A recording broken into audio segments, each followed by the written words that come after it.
Before the world knew his name, before the evidence caught up, a smiling young man walked onto a national TV show and charmed millions. What the audience didn't know, what no one knew, was that the man answering playful questions on a dating game stage was one of the most dangerous predators in American history. He didn't just hide in the shadows, he hid in plain sight, in photographs, in crowds, on your television screen. And behind that perfect smile was a secret archive of faces, a trail of victims across states, and a story so dark that even today, decades later, police are still uncovering new evidence. This isn't just the story of a serial killer. This is the story of how a monster learned to blend in so perfectly, he fooled the entire nation. Thank you for walking with me through this difficult and important chapter of history. Stories like these aren't easy to hear, but understanding them helps us protect the future and honor the voices that were lost. If this series gave you a clearer, deeper perspective, please consider liking the video and subscribing. It truly helps the channel grow and allows more people to learn, remember, and stay aware of the world around us. Chapter 1. A Face on the Screen.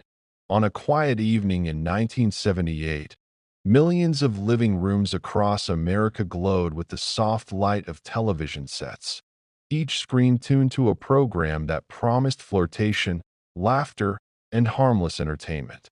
The dating game had long been a place where strangers met under bright lights, where canned applause and cheerful music worked together to build a world that felt safe and silly. People watched it the way they watched sunsets, without expecting anything unusual to happen. No one imagined that, in that same warm studio glow, a man with a calm smile and smooth voice would be hiding something darker than any of the audience could ever guess. And yet, there he was, Rodney Alcala, Bachelor number 1, a man who, on the surface, looked like the kind of contestant the show loved, confident, witty, photogenic, and charming. A man who, unknown to almost everyone in the building, had already lived a life filled with secrets that would one day fracture into some of the most disturbing chapters in criminal history. What made his appearance on the dating game so eerie was not just the fact that he was a serial predator moving freely in plain sight. It was the quiet way he fit in. He didn't stumble.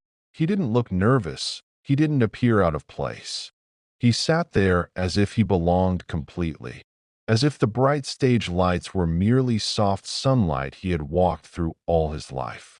Audiences remember the long brown hair, the confident grin, the way he seemed relaxed while the other contestants shifted slightly in their seats, unsure of how to match his charm. He gave the impression of a man who had mastered people, how to speak to them, how to lean into a moment, how to become exactly what a situation asked for. But behind that smile was a mind full of shifting shapes, a consciousness that hid memories of violence, manipulation, and crimes so calculated they seemed almost rehearsed. As he sat there answering flirty questions from the host, he was already a fugitive in spirit, if not in name. He had already attacked, already kidnapped, already shattered families whose grief had yet to find a voice. The distance between who he was and who he pretended to be created a kind of invisible tension, one that would only be understood years later when the truth finally unraveled. Yet on that night, the studio audience didn't know. The viewers at home didn't know. Even Cheryl Bradshaw, the contestant who would eventually choose him, didn't know. What they saw was merely the shape he offered. When the host asked Rodney to describe his ideal date, he answered with a smoothness that seemed practiced. His voice carried an easy confidence, the kind that tends to calm people rather than alert them. Nothing about him felt rushed or uncertain. He was the type of man who looked like he'd be comfortable anywhere, on a game show stage, at a beach, in a photography studio, in a classroom. He blended into every setting so naturally that his presence never drew suspicion. The most unsettling part of this moment was how normal everything felt. The audience laughed at his jokes. The cameras loved him. The host leaned into his charisma. It was as if the entire world had agreed to applaud a mask.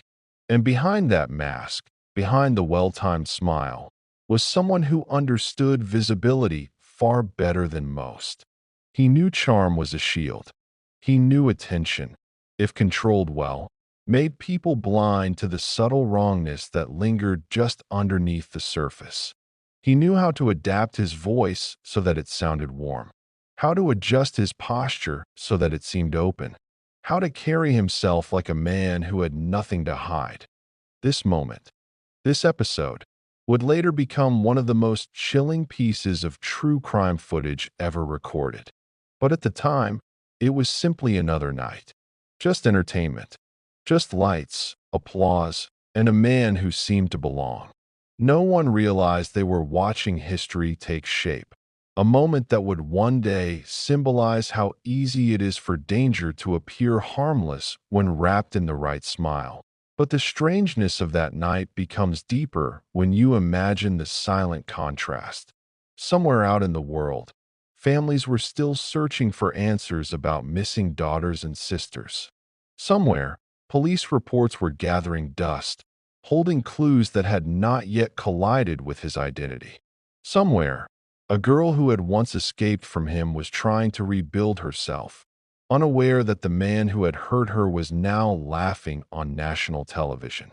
That duality, the polished stage version of Alcala versus the reality of the lives he had shattered, created the kind of chilling dissonance that makes his story feel more like a slowly unfolding nightmare than a simple biography. That it is this contrast that makes the opening of Rodney Alcala's story so deeply haunting. Because even the audience at home, as they watched him banter and grin, would later recall that something about him had felt slightly off. Nothing obvious, nothing alarming, just a faint sense that there was a shadow behind his eyes, something cold that didn't match the warm studio lights. But television has a way of smoothing over such instincts. It turns people into characters, and characters are easy to accept at face value. Perhaps the most disturbing part of this night is not that he fooled people, but that he fooled them easily. He didn't need a disguise. He didn't need to hide behind curtains or slip through darkness. He simply had to smile and speak softly. No one questioned why his laughter didn't quite reach his eyes, or why his charm felt almost too polished. To them, he was just a contestant, just a bachelor trying to win a date. But time would unravel the truth. It would reveal that the man sitting calmly under the bright lights already carried within him the memories of unspeakable acts. That the applause echoing through the studio was washing over someone who had left behind a trail of horror. And that beneath his perfectly timed responses, there was a pulse of something dangerous and patient on that night. However, the world slept in innocence. The danger was invisible. The mask was flawless. And the record button on the studio cameras captured everything. The smile, the charm, and the secret darkness sitting quietly in plain sight. For most viewers, the dating game was a place of harmless fantasy, a bright escape where strangers flirted under stage lights and nothing truly threatening ever intruded. Yet as part 2 of this story begins, imagine the camera slowly pulling away from the cheerful set, drifting into the quieter corners of the studio where the noise fades into a soft hum. It is here, away from the applause, that the unsettling contrast between performance and reality becomes easier to feel. Rodney Alcala, sitting backstage after filming ended, still carried the same relaxed smile, the same polished ease, as though the game had simply been another natural habitat for him.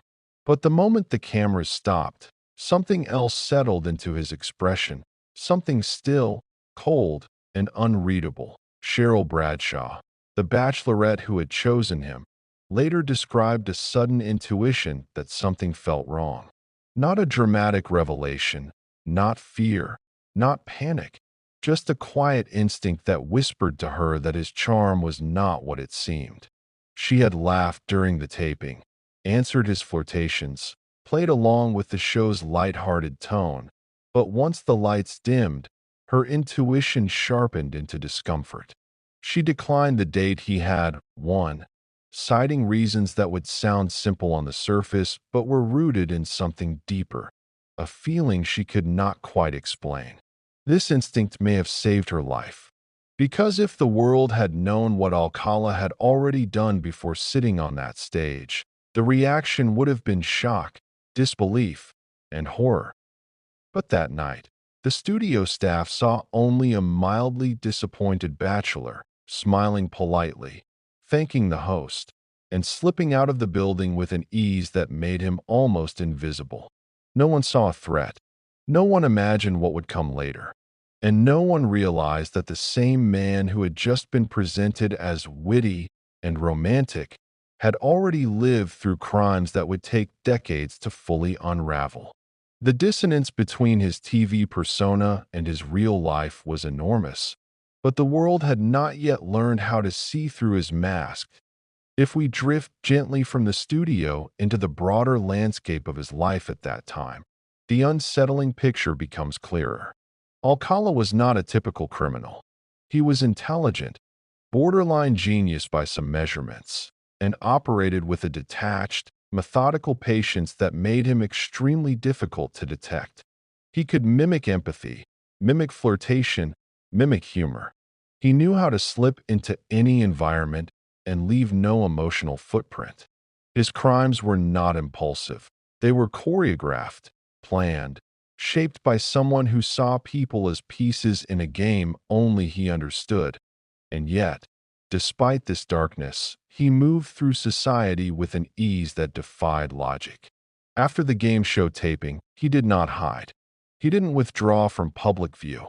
Instead, he continued photographing people, continued blending into social circles, continued walking through life as though no shadow followed him. It was a kind of arrogance, not loud or boastful, but a quiet belief that he was untouchable. And in some ways, he was. The systems designed to catch men like him had cracks wide enough for him to slip through with shocking ease. This is part of what makes the story so haunting. The idea that someone capable of such horror could sit in front of the entire nation, disguised not with makeup or costume, but with charm. The mask he wore was crafted from human warmth, borrowed, imitated, but convincing enough to fool nearly everyone. It was not a dramatic mask, but a simple one. A pleasant smile, a thoughtful pause before he answered a question, the gentle confidence of someone who understood people far better than they understood him. As the days passed after his appearance on the show, the dating game footage began blending into the larger mosaic of his life. For him, it was simply one more room he had entered without hesitation. One more stage where he had performed effortlessly. One more place where the public had met him without seeing him. And somewhere, perhaps in a quiet apartment lit by the lamps he used for photography sessions, he was already thinking about his next move. Whether he felt excitement, calmness, or nothing at all in those moments remains unknown. But what is clear is that his crimes did not pause. His charm did not fade. And the world still had no idea of the true danger that walked among them. It is chilling to imagine that. At the same time, millions were seeing him as a charming contestant. Investigators in various states were stuck on unsolved cases with missing pieces. Cases that would eventually lead back to him like faint, dusty footprints. But in 1978, those lines had not yet connected. He moved between cities freely. He approached strangers boldly. He lived in a kind of shadow that was not created by secrecy, but by society's inability to imagine that someone so presentable, so articulate, could be capable of the unthinkable. The true weight of this chapter settles in the quiet moments, those seconds when we picture him leaving the studio, blending into the California evening like any other contestant ending his night. The applause was gone. The stage lights had switched off. The smiles faded. And all that remained was a man walking away with a calmness that did not belong to someone harmless. It belonged to someone who understood, with detached clarity, that the world never suspected him. And that knowledge, perhaps, was the most dangerous thing he carried. When audiences one day revisited the footage, their reactions were filled not with entertainment, but with disbelief. They studied his smile, his voice, his relaxed posture, looking for any sign that betrayal of this magnitude should have been visible. But it wasn't. The darkness was not in what he said, it was in what he concealed. And this, more than anything, became the chilling legacy of his appearance on the dating game. A demonstration of how easily a predator can hide behind the thinnest veil of charm. Rodney Alcala's presence on that stage was not fate or coincidence. It was a moment of history quietly forming itself, one that would soon become a symbol of how dangerous a well-crafted mask can be. But this is only the beginning of his story, and as we move forward, the layers behind that smile will begin to peel away, revealing the shadowed childhood, the early fractures, and the long journey that shaped the man who once laughed effortlessly under studio lights. Chapter 2. A Childhood of Shadows. Long before the stage lights of the dating game ever touched his face, long before the confident smile, the poised voice, and the carefully practiced charm, Rodney Alcala was simply a quiet boy growing up in an environment that shaped him in ways no one fully understood. To understand the man he would become, we must drift gently back into the faint, dusty corridors of his early life. Years defined not by violence, but by fractures, absences, uncertainties, and a growing sense that the world did not quite hold together the way it seemed to for other children. And in this chapter, the story unfolds not with excitement, but with a soft, slow reflection, an examination of how the shadows in childhood sometimes stretch quietly into the future. Rodney Alcala was born in 1943, a time when the world was caught in a storm of global conflict, though the chaos of war was far away from his small home. He entered life as a child who would later be described by relatives as intelligent, bright, and emotionally complex. His early years were not outwardly traumatic, not in the ways that create headlines or immediate alarm, but underneath the surface, the foundation that shaped him was already beginning to crack.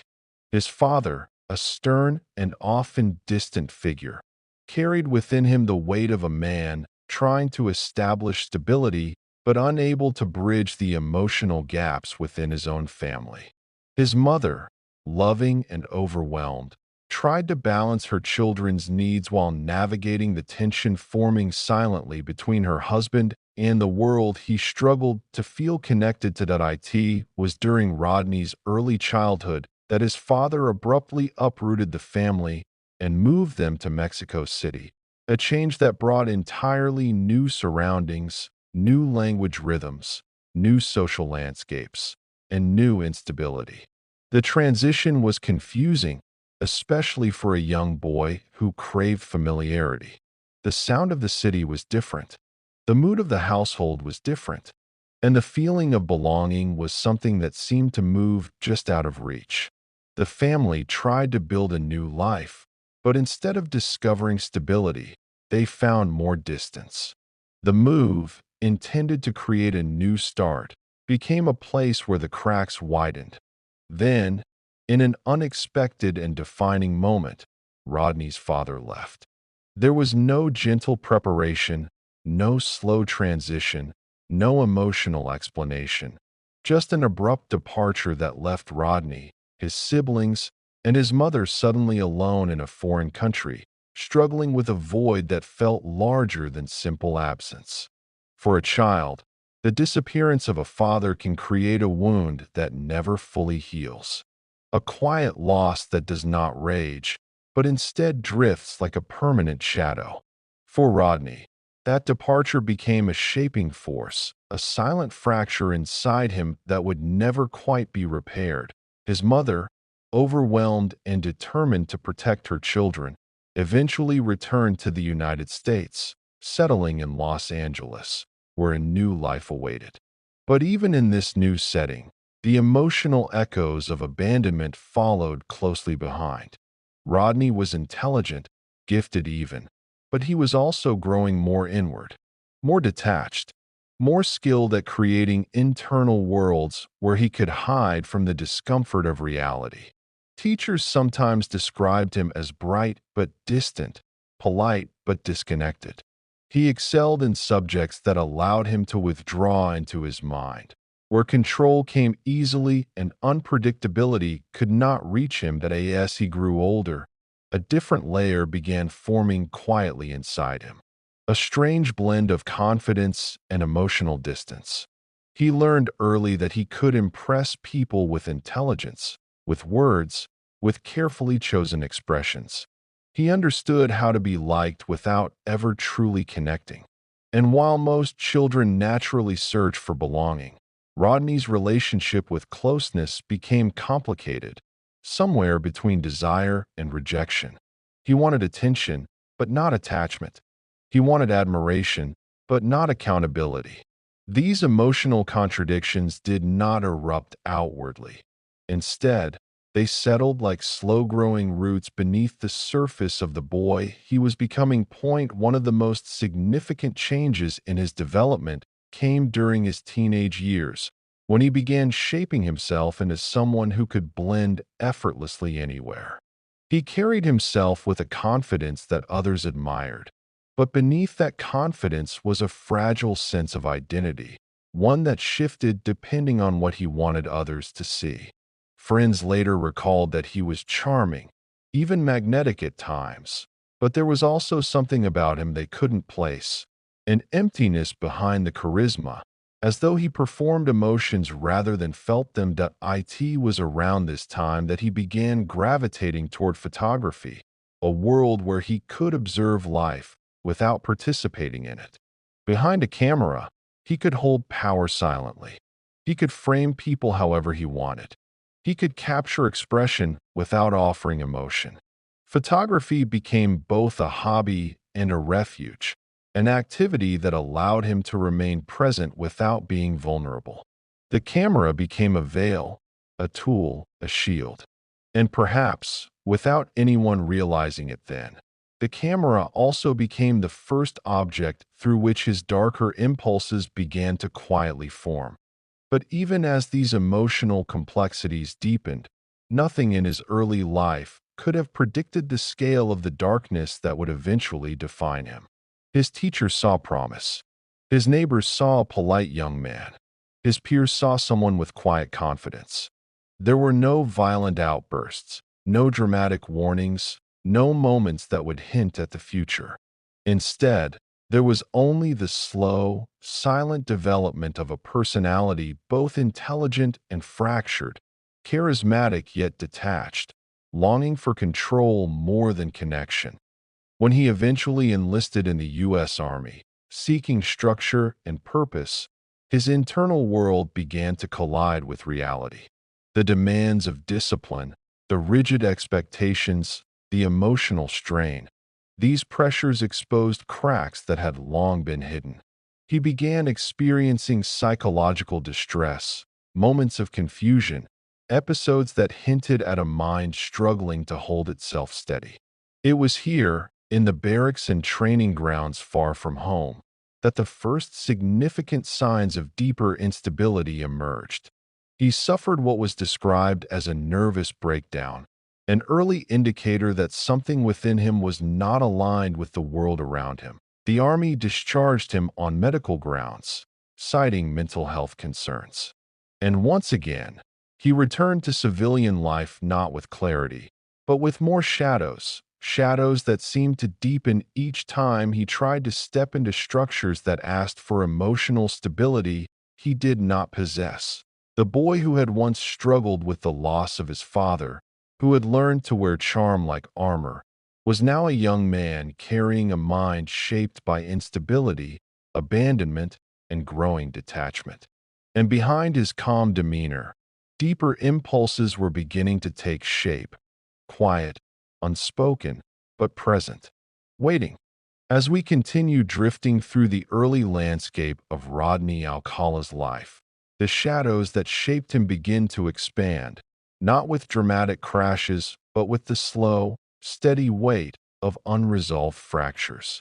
By the time he returned to civilian life after his discharge from the army, he was no longer just a young man searching for direction. He was someone whose inner world had begun splitting into quiet, unsettling compartments. Those around him still saw the surface, an intelligent, articulate, almost disarmingly charismatic young man. But beneath that smooth exterior, emotions and impulses were twisting into shapes he would never reveal to anyone.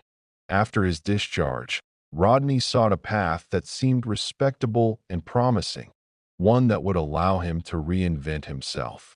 He enrolled at UCLA, surrounding himself with an environment filled with ambition, talent, and youthful energy. On campus, he blended in effortlessly. Students saw him as the kind of young man who seemed older than his years, someone with a calm voice and a slightly mysterious air that made him intriguing. Professors noted his intelligence. He asked thoughtful questions, contributed to discussions, and appeared fully capable of following an academic future. But university life also gave him something more subtle: access. It gave him a world where people moved freely, where strangers trusted one another without hesitation, where he could observe social dynamics closely and learn how to mimic them with increasing precision. In a space where everyone was still shaping their identity, he learned how to create one that could slip into any crowded hallway or cafe without being noticed for the wrong reasons. UCLA became a training ground, not intentionally, not explicitly, but naturally, for a mind that had begun perfecting the art of disguise. That IT was here, too, that photography deepened its hold on him. The campus environment offered endless subjects, smiles, gestures, vulnerabilities captured in small moments. With a camera in his hand, he had an excuse to approach people, especially young women, with a confidence that looked harmless. Photography allowed him to hide his detachment behind creativity. And every photograph he took, every subject he directed, every moment he froze behind a lens, further blurred the line between observation and intrusion. To others, he was simply another campus artist. But to him, the camera was becoming an extension of control, a quiet and private form of power. Yet beneath this growing persona, something remained unsettled. The cracks in his psychological foundation never healed. His childhood instability, the emotional absence of his father, his struggles with identity, and the breakdown that led to his army discharge, all of these elements created a strange duality within him. One part of him was charming, intelligent, socially adept. The other part was emotionally detached, starved for control, and increasingly disconnected from empathy. Even those closest to him later described moments where his eyes seemed to change, not dramatically, but subtly, shifting from warm engagement to a cold, blank stillness that made them uncomfortable without knowing why. As his college years continued, his persona grew more polished, and the contrast between who he was internally and who he pretended to be externally widened. This widening gap became the quiet engine of his future actions, because the more he learned to mimic normalcy, the more hidden his darker impulses became.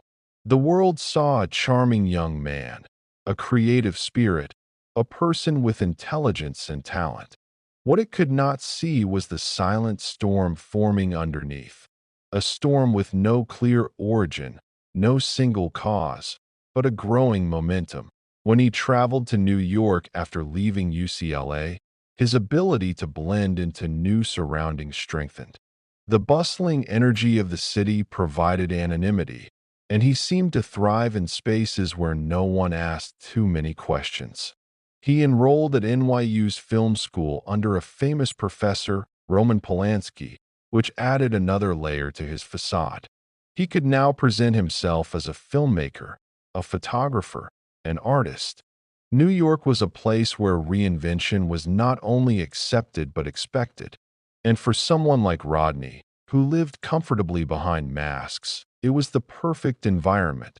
But once again, beneath the surface, the shadows continued to deepen. He was a young man who had never emotionally rooted himself anywhere, not in childhood, not in school, not in relationships. Every place he lived was temporary. Every identity he presented was flexible. Every connection he formed was shallow. His life became a series of carefully constructed fronts, each one hiding the growing sense that he needed more than charm, more than attention, more than acceptance. Something inside him was searching for a darker kind of control, something he himself may not have fully understood, but something that had been quietly forming since childhood. The troubling truth about Alcala's early years is that nothing appeared extreme enough to predict what he would become, and yet everything subtly pushed him toward a dangerous instability. The abandonment by his father planted a seed of resentment and emotional detachment. The move to Mexico disrupted his sense of belonging. The return to Los Angeles created a fractured identity. The Army's rigid structure exposed his mental instability. University life allowed him to build a mask of charm and intelligence. Photography gave him a silent form of dominance. And the shifting landscapes of his life taught him how to adapt without ever forming real connections. This combination, abandonment, emotional distance, fractured identity, psychological instability, and increasing manipulation skills, created a foundation that was not explosive but corrosive. It did not show itself through outbursts or visible warning signs. It grew slowly, quietly, and deeply by the time he was a young adult moving through Los Angeles, New York, and the broader world. The man he would become was already taking shape beneath the surface. A man who knew how to speak softly, how to gain trust, how to watch people with unsettling precision. A man who understood the power of charm. A man who, even in his early 20s, was beginning to live in two separate realities, one visible to the world and one hidden beneath layers of carefully controlled shadows. And it is in these shadows that the earliest sparks of danger began to form. Not yet visible, not yet defined, but present, waiting for the moment they would finally break the surface, marking the beginning of the dark path he would follow for decades. Chapter 3: Becoming Someone Else. There comes a point in every life where childhood fades into memory and adulthood begins to form its shape. For some, this transition is gentle, a slow unfolding of identity grounded in stability, experiences, and self-discovery. But for Rodney Alcala, the shift into adulthood resembled something very different. It was not a blossoming but a transformation, a quiet construction of masks and personas that he learned to slip in and out of with unnerving ease. By the time he stepped fully into his 20s, he had already begun perfecting the most dangerous skill he would ever possess: the ability to become whoever he needed to be. This transformation did not happen suddenly. It developed slowly, like a shadow lengthening at dusk. The fractured years of his childhood, the emotional detachment that had followed him into adolescence, the psychological collapse during his military service, all of these events had carved hollow spaces within him. And instead of filling those spaces with genuine identity, Rodney began shaping something artificial, something polished, something that looked like a person but did not feel like one. When he returned to Los Angeles after his time in New York, he was no longer the uncertain young student trying to find his place. He was a man who had learned something deeply unsettling about himself, that he could control how others saw him with almost perfect precision. His intelligence gave him the words. His charm gave him the confidence. His emotional detachment gave him the mask. And society, unprepared for someone who wore ordinary faces with extraordinary ease, gave him the space. During these years, he experimented with different versions of himself. A photographer, a film student, a sophisticated conversationalist, a sensitive artist, a well-read intellectual. Each identity fit him like a costume he could pull off a hanger and wear for as long as he needed. People around him noticed the charm, but they did not see the emptiness behind it. They admired his confidence, but missed the coldness beneath it. He was, in many ways, the perfect social chameleon, someone who didn't blend in by being quiet, but by being exactly the version of himself that his environment wanted. This ability to shapeshift socially became a silent weapon, one he wielded without ever naming it. He learned how to mirror people's emotions, how to echo their interests, how to make them feel seen. And because he could listen with eerie attentiveness, because he knew how to tilt his head just slightly, smile at the right moment, and ask questions that made people feel important, no one imagined how calculating these gestures were. He did not feel empathy the way others did. He studied it. He did not feel warmth. He mimicked it. His emotions were not connections, but tools. And yet, for all his manufactured charm, he still moved through life with a strange absence of stability. His relationships were shallow. His friendships, though pleasant, were temporary. He drifted between jobs, roles, and identities with the ease of someone who never intended to stay anywhere long. There was always a sense that he was searching for something he could not name, an internal void that normal accomplishments could not fill. The more he shaped his public persona, the more detached he became from whatever authentic self remained beneath the layers. His career in photography deepened this dual identity further. Behind the lens, he discovered a space where he could not only observe people but direct them. Photography gave him authority. It allowed him to tell others how to stand, how to look, how to position their bodies under his guidance. Young women, especially, were drawn to the charisma he radiated as an artist. In an era where aspiring models often worked with amateur photographers without formal oversight, Rodney's charm became his access. And he used that access with a calm deliberateness that went unnoticed by nearly everyone. People who met him during this period later described him as elegant, articulate, and incredibly intelligent. Some said he had the kind of presence that drew people in effortlessly. Others recalled moments of confusion, times when his expression seemed to slip, revealing a flicker of something cold, something empty, before the charm returned like a polished coin. But these subtle shifts were easy to dismiss. He didn't raise his voice.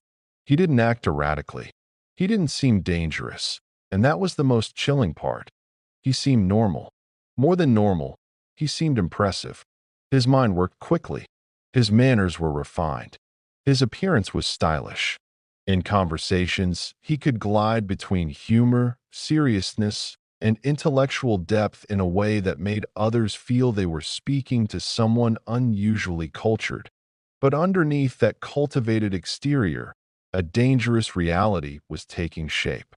The emotional void left by childhood abandonment had not healed.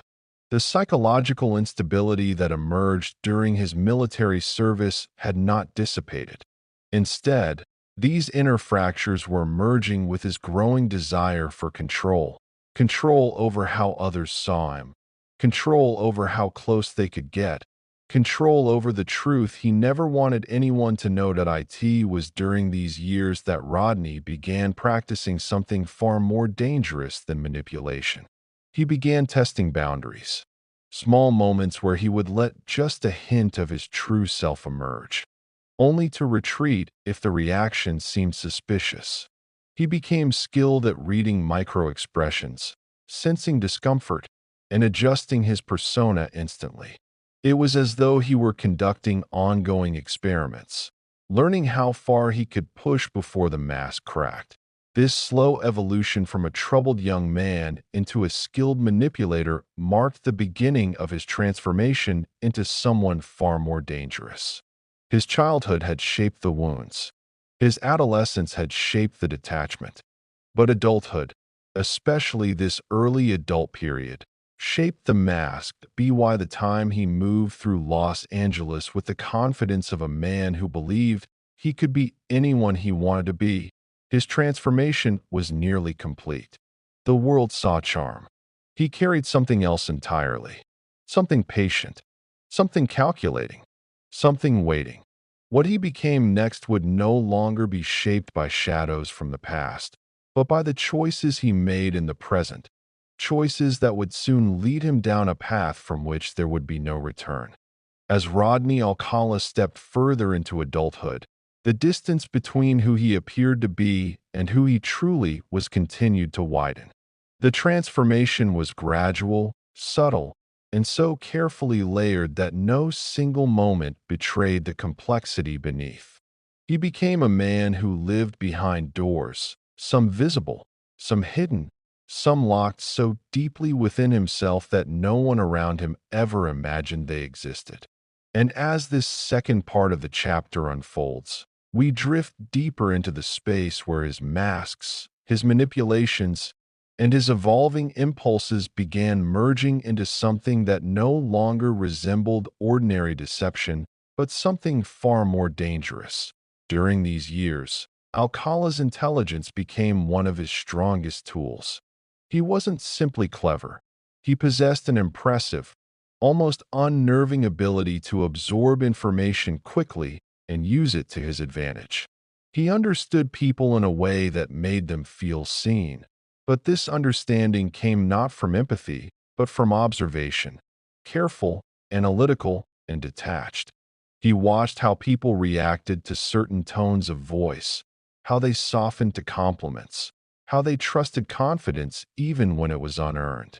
Every social encounter became an unspoken study. Another lesson in controlling perception. It is in this period of his life that he began refining an ability many would later describe as superficial perfection. His mannerisms were practiced. His posture was deliberate. His expressions were chosen with precision. When he laughed, it was rarely spontaneous. It was calculated, smooth, and timed to put others at ease. He knew how to smile in a way that appeared genuine without revealing anything beneath the surface. He became someone people liked instantly, someone who seemed harmless, approachable, even intriguing. And that is what made him so dangerous. The ease with which he blended into every environment. This perfected exterior, however, was not an identity. It was armor, a shield, a disguise that protected the hollowness beneath.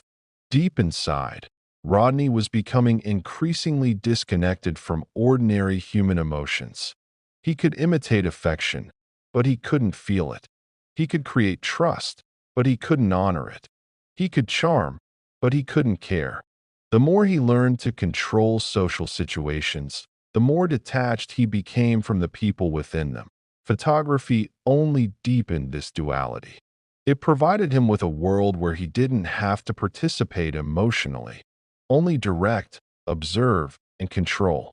His subjects came to him willingly, trusting his artistic persona, believing in his talent, and seeing him as someone who appreciated beauty rather than someone who consumed it for darker purposes. Behind the viewfinder, he exercised a form of power that few recognized. He decided how close they stood, how much of themselves they revealed, how vulnerable they became under the soft hum of lights. In the hands of someone healthy, photography can be a celebration of expression.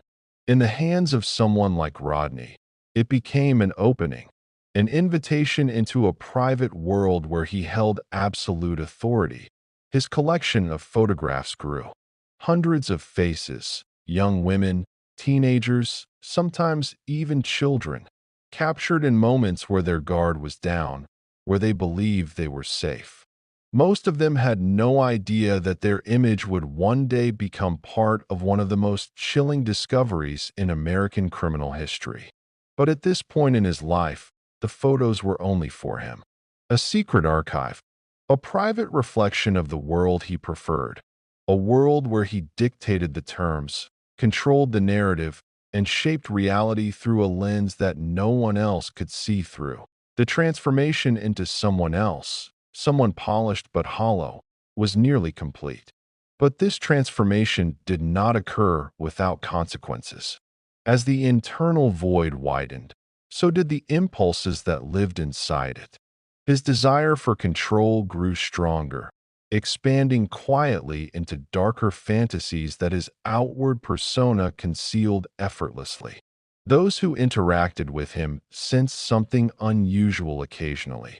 A fleeting moment where his expression shifted, his eyes darkened, or his stillness became too sharp.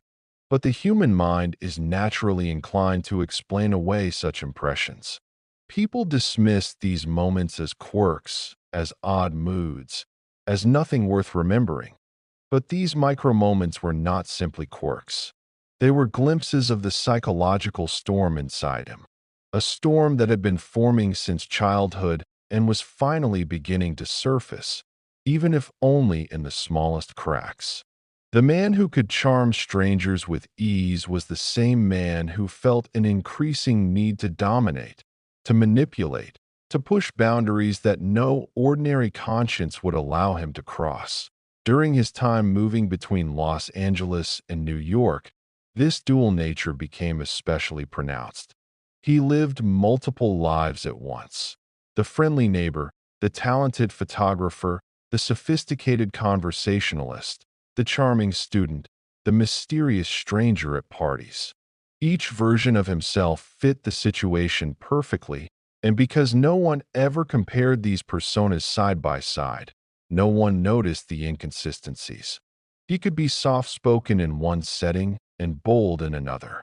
He could be intellectual with some people and playful with others.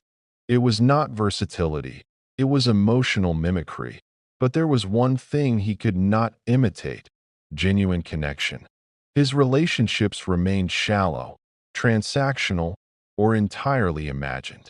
Women who initially found him intriguing often felt a subtle discomfort after spending more time with him, an unease they couldn't quite articulate. He smiled at the right moments, but the warmth never reached his eyes. He complimented them, but the compliments felt rehearsed. Conversations with him flowed smoothly, but he rarely revealed anything personal. It was a strange paradox. He seemed open, but revealed nothing. He seemed attentive, but absorbed nothing emotionally. This inability to form real human bonds left him drifting between social circles, never rooted, always moving. And with each interaction where he failed to connect, the internal void deepened further. A void that demanded something beyond charm and beyond attention. A void that would soon manifest in ways that no one around him could have predicted be why the end of this period in his life. The transformation was complete. Rodney Alcala had become someone else. Not the boy shaped by abandonment. Not the young man shaped by instability, but a constructed persona designed with precision. A mask so convincing that even those who sensed something wrong couldn't explain it. A man who walked through the world with the confidence of someone who believed he was invisible, not because he hid, but because no one ever looked closely enough to see the truth. And now, with his mask firmly in place and his impulses growing stronger, Rodney Alcala was ready to step into the next phase of his life. one where his need for control, manipulation, and dominance would finally break the boundaries of ordinary deception, revealing the path toward the darkness he had been quietly approaching for years. Chapter 4: First Victims, First Secrets. There is a moment in every dark story where shadows, once quiet and contained, finally spill into the world. For Rodney Alcala, that moment arrived long before his name ever appeared in newspapers, long before his crimes echoed across states, long before investigators began connecting threads they didn't yet realize belonged to the same tapestry. It began not with a headline, but with a quiet decision, one made in the solitude of a man whose inner world had already separated itself from ordinary human experience. It'd be why the late 1960s, Rodney's transformation from a troubled young man into a constructed persona was complete. What remained beneath that persona, however, was something far more dangerous, an expanding darkness fueled by his need for control. The early impulses he had managed to hide during his adolescent and college years were no longer content with expression through manipulation or charm. They began demanding something more physical, more direct, something that allowed him not only to observe vulnerability, but to create it. It was around this time that Rodney began walking through Los Angeles neighborhoods with a camera slung casually over his shoulder, using it as both a lure and a shield. Photography had become more than a hobby. It was his passport into people's trust. Young women who saw a confident, artistic stranger offering to take their portraits rarely questioned his intentions. In the cultural landscape of the late 60s, aspiring artists and amateur photographers were everywhere. He blended in perfectly, but the people he approached didn't know the truth, that behind the soft voice and the camera lens, a darker intent was quietly forming. And it was during this period that he crossed the line for the first time in a way that could not be undone. The story of his early victims begins with an event that would echo in true crime history for decades. It was 1968 when an 8-year-old girl named Tali Shapiro accepted a ride from a friendly stranger in a car she didn't recognize. Children of that era, especially in quiet neighborhoods, were not taught to fear the world in the way they are today. The man who approached her seemed calm, kind, harmless, everything about him designed to disarm. He promised her a ride to school. She trusted him. And in that moment, the world shifted.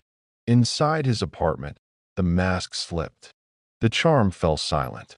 Whatever persona he had crafted for the outside world vanished completely. When police, alerted by a concerned witness who had seen the abduction, arrived at the apartment, they found a scene that would haunt them for years. Tali lay on the floor, unconscious, severely beaten, and brutally assaulted. She was alive only because officers arrived sooner than he expected. Rodney fled out the back door, escaping moments before he could be arrested. His apartment was left behind like a discarded shell, photos scattered, objects overturned, and the first undeniable evidence that the man the world saw as charismatic and articulate was capable of a violence far beyond imagination. Tali survived, though her injuries were life-altering, her trauma immeasurable. She would not testify years later, a decision that investigators and courts respected deeply, understanding the magnitude of what she had endured. Her survival was a miracle, but it also meant something far more chilling. It allowed Rodney to escape into the world with deeper knowledge, with more experience, and with a psychological threshold permanently crossed. This moment, his first known violent crime, should have marked the end of his freedom. But instead, it became the beginning of a long pattern of escape, reinvention, and evasion. After fleeing his apartment, Rodney disappeared across the country, taking on new identities as easily as others changed clothing. He enrolled in NYU under a false name. He charmed professors. He impressed peers. He lived as though nothing had happened. And this is the part of his story that feels most surreal, most unnerving.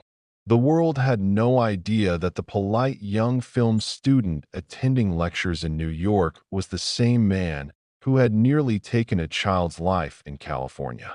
There were no digital footprints, no national databases, no real-time alerts linking crimes across states. The distance between Los Angeles and New York was wide enough for a predator to reinvent himself completely, as long as he knew how to play the part. Rodney did. The line between his private darkness and his public persona grew sharper in these years. The attack on Tolly had marked a shift inside him. The impulse for violence, once contained behind manipulation, was now unrestrained. And though he pretended to return to normal life, the truth was that he had crossed a psychological point from which returning was impossible. Violence had given him something he couldn't replicate through charm or control alone: complete dominance. And once he held it, he craved it. The strange part about these early crimes is how invisible they were. People around him sensed nothing. Students saw him carrying books, attending lectures, discussing cinema. Professors saw potential. Acquaintances saw an intelligent man with a calm presence. No one suspected the truth. Even when the FBI eventually added him to their most wanted list for Tolly's attack, the face on the poster looked nothing like the polite young film student sitting quietly in New York classrooms. He changed his hair. He changed his name. He changed his life. And the world lost sight of him. During this time, the seeds of his future crimes began forming. The photography, the manipulation, the ability to lie effortlessly, the escape, the reinvention. All of these elements were merging into a pattern that would define the years ahead. He was becoming someone who did not fear consequences because consequences had never managed to reach him. The escape from his apartment, the ease of reinvention in New York, and the lack of immediate arrest taught him something deadly: that charm and intelligence could shield him from justice. This knowledge did not stay quiet inside him. It grew.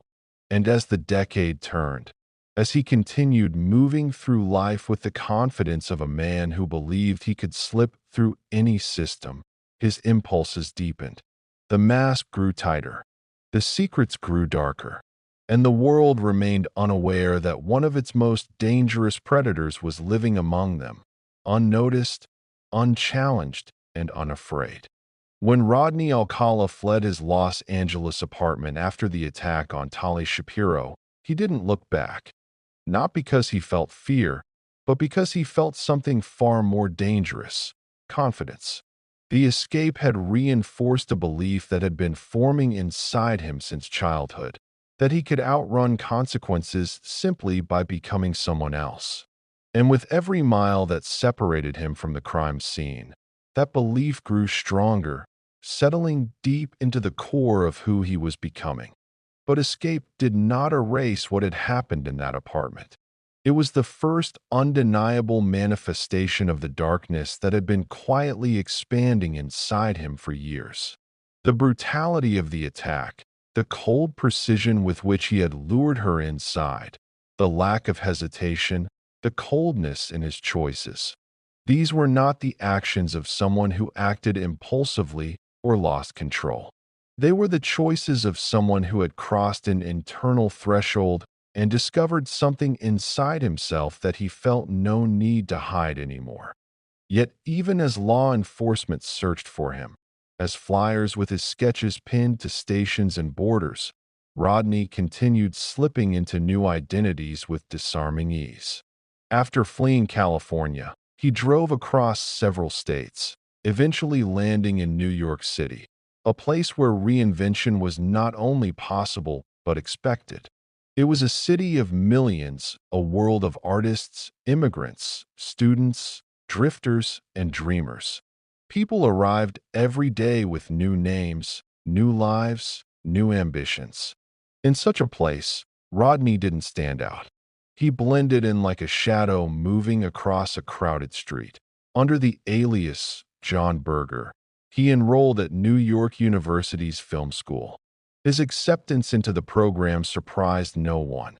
He was articulate, intelligent, and carried himself like someone with artistic ambition. Professors described him as quiet but insightful. He participated in discussions with thoughtful, measured commentary. He spoke with a kind of calmness that made him appear older, wiser, and more self-assured than the average student. No one at NYU saw anything that suggested danger. Instead, he was remembered as the sort of student who seemed almost too composed, too controlled, but in a way that felt intriguing rather than alarming. This is one of the most haunting aspects of Rodney's early crimes: the seamless way he lived inside two worlds. In one world, he was the polite film student, taking notes during lectures, discussing cinematography, and moving through campus hallways with books tucked under his arm. In the other world, the hidden one, he was a fugitive with a violent past, a man carrying impulses that had already led him to the brink of murder once. He lived these two lives simultaneously, switching between them like an actor changing scenes. There were moments, however subtle, when the cracks in his mask showed themselves. A few classmates later recalled that he sometimes watched people with an intensity that felt unsettling, not because it was aggressive, but because it was too focused, too analytical.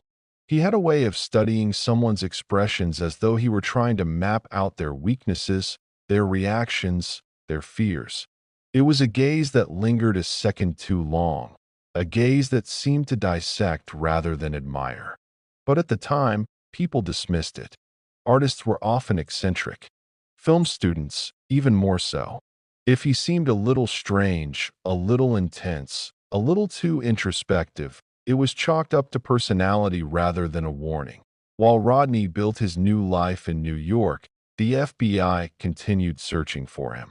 His name had been placed on the 10 most wanted list, but without modern surveillance systems, without digital records, without nationwide networks that could instantly match faces to identities, catching someone who knew how to adapt was nearly impossible. A new haircut, a new city, a new name. These changes were enough to erase him from the radar. But even as he thrived under this new identity, the impulses that had driven him to attack Tali Shapiro did not fade. They evolved. They deepened. They sharpened. The attack had unlocked something, and that something was growing restless. He had already tasted the thrill of control, the power of domination, the twisted satisfaction of forcing vulnerability. These impulses do not retreat once unleashed. They linger like shadows behind the mind, whispering, pushing, waiting for opportunities to emerge again. And those opportunities began surfacing quickly. In 1971, Rodney Alcala, still posing as John Berger, accepted a position as a counselor at a New Hampshire arts camp for children. The hiring staff had no idea they were offering a job to a fugitive. There was no national database linking fingerprints from one state to another, no automatic background checks across borders, no digital trail. He was charming during the interview, intelligent, well-spoken. He had a clean appearance and a calm presence that reassured parents and staff alike. He slipped into the role with chilling ease. This period is one of the most disturbing chapters in his early criminal history, not because of specific documented crimes, but because of the sheer vulnerability of the environment he infiltrated. A children's camp, a place of innocence, creativity, and trust. A place where parents believed their children were safe. Rodney walked among them with the quiet confidence of someone who knew he could manipulate any room, any situation, any person who stood in front of him. The later investigations would attempt to trace incidents connected to his time at the camp. The details remained shrouded in uncertainty. What is known is that he used the same title, photographer, to build trust among campers. He told them they were talented, encouraged them to pose for photos, complemented their potential. And every time he lifted his camera, he reinforced the dynamic he valued most, the one where he was in control and they were vulnerable. Ironically, it was not his behavior that exposed him. It was chance. One of the camp counselors recognized his face from an FBI wanted poster, a sketch she had seen months earlier. She contacted authorities quietly, without alerting him. And when law enforcement arrived to arrest him, Rodney once again slipped away, escaping just before they could close in. This pattern, violence, escape, reinvention, was already becoming the hallmark of his life.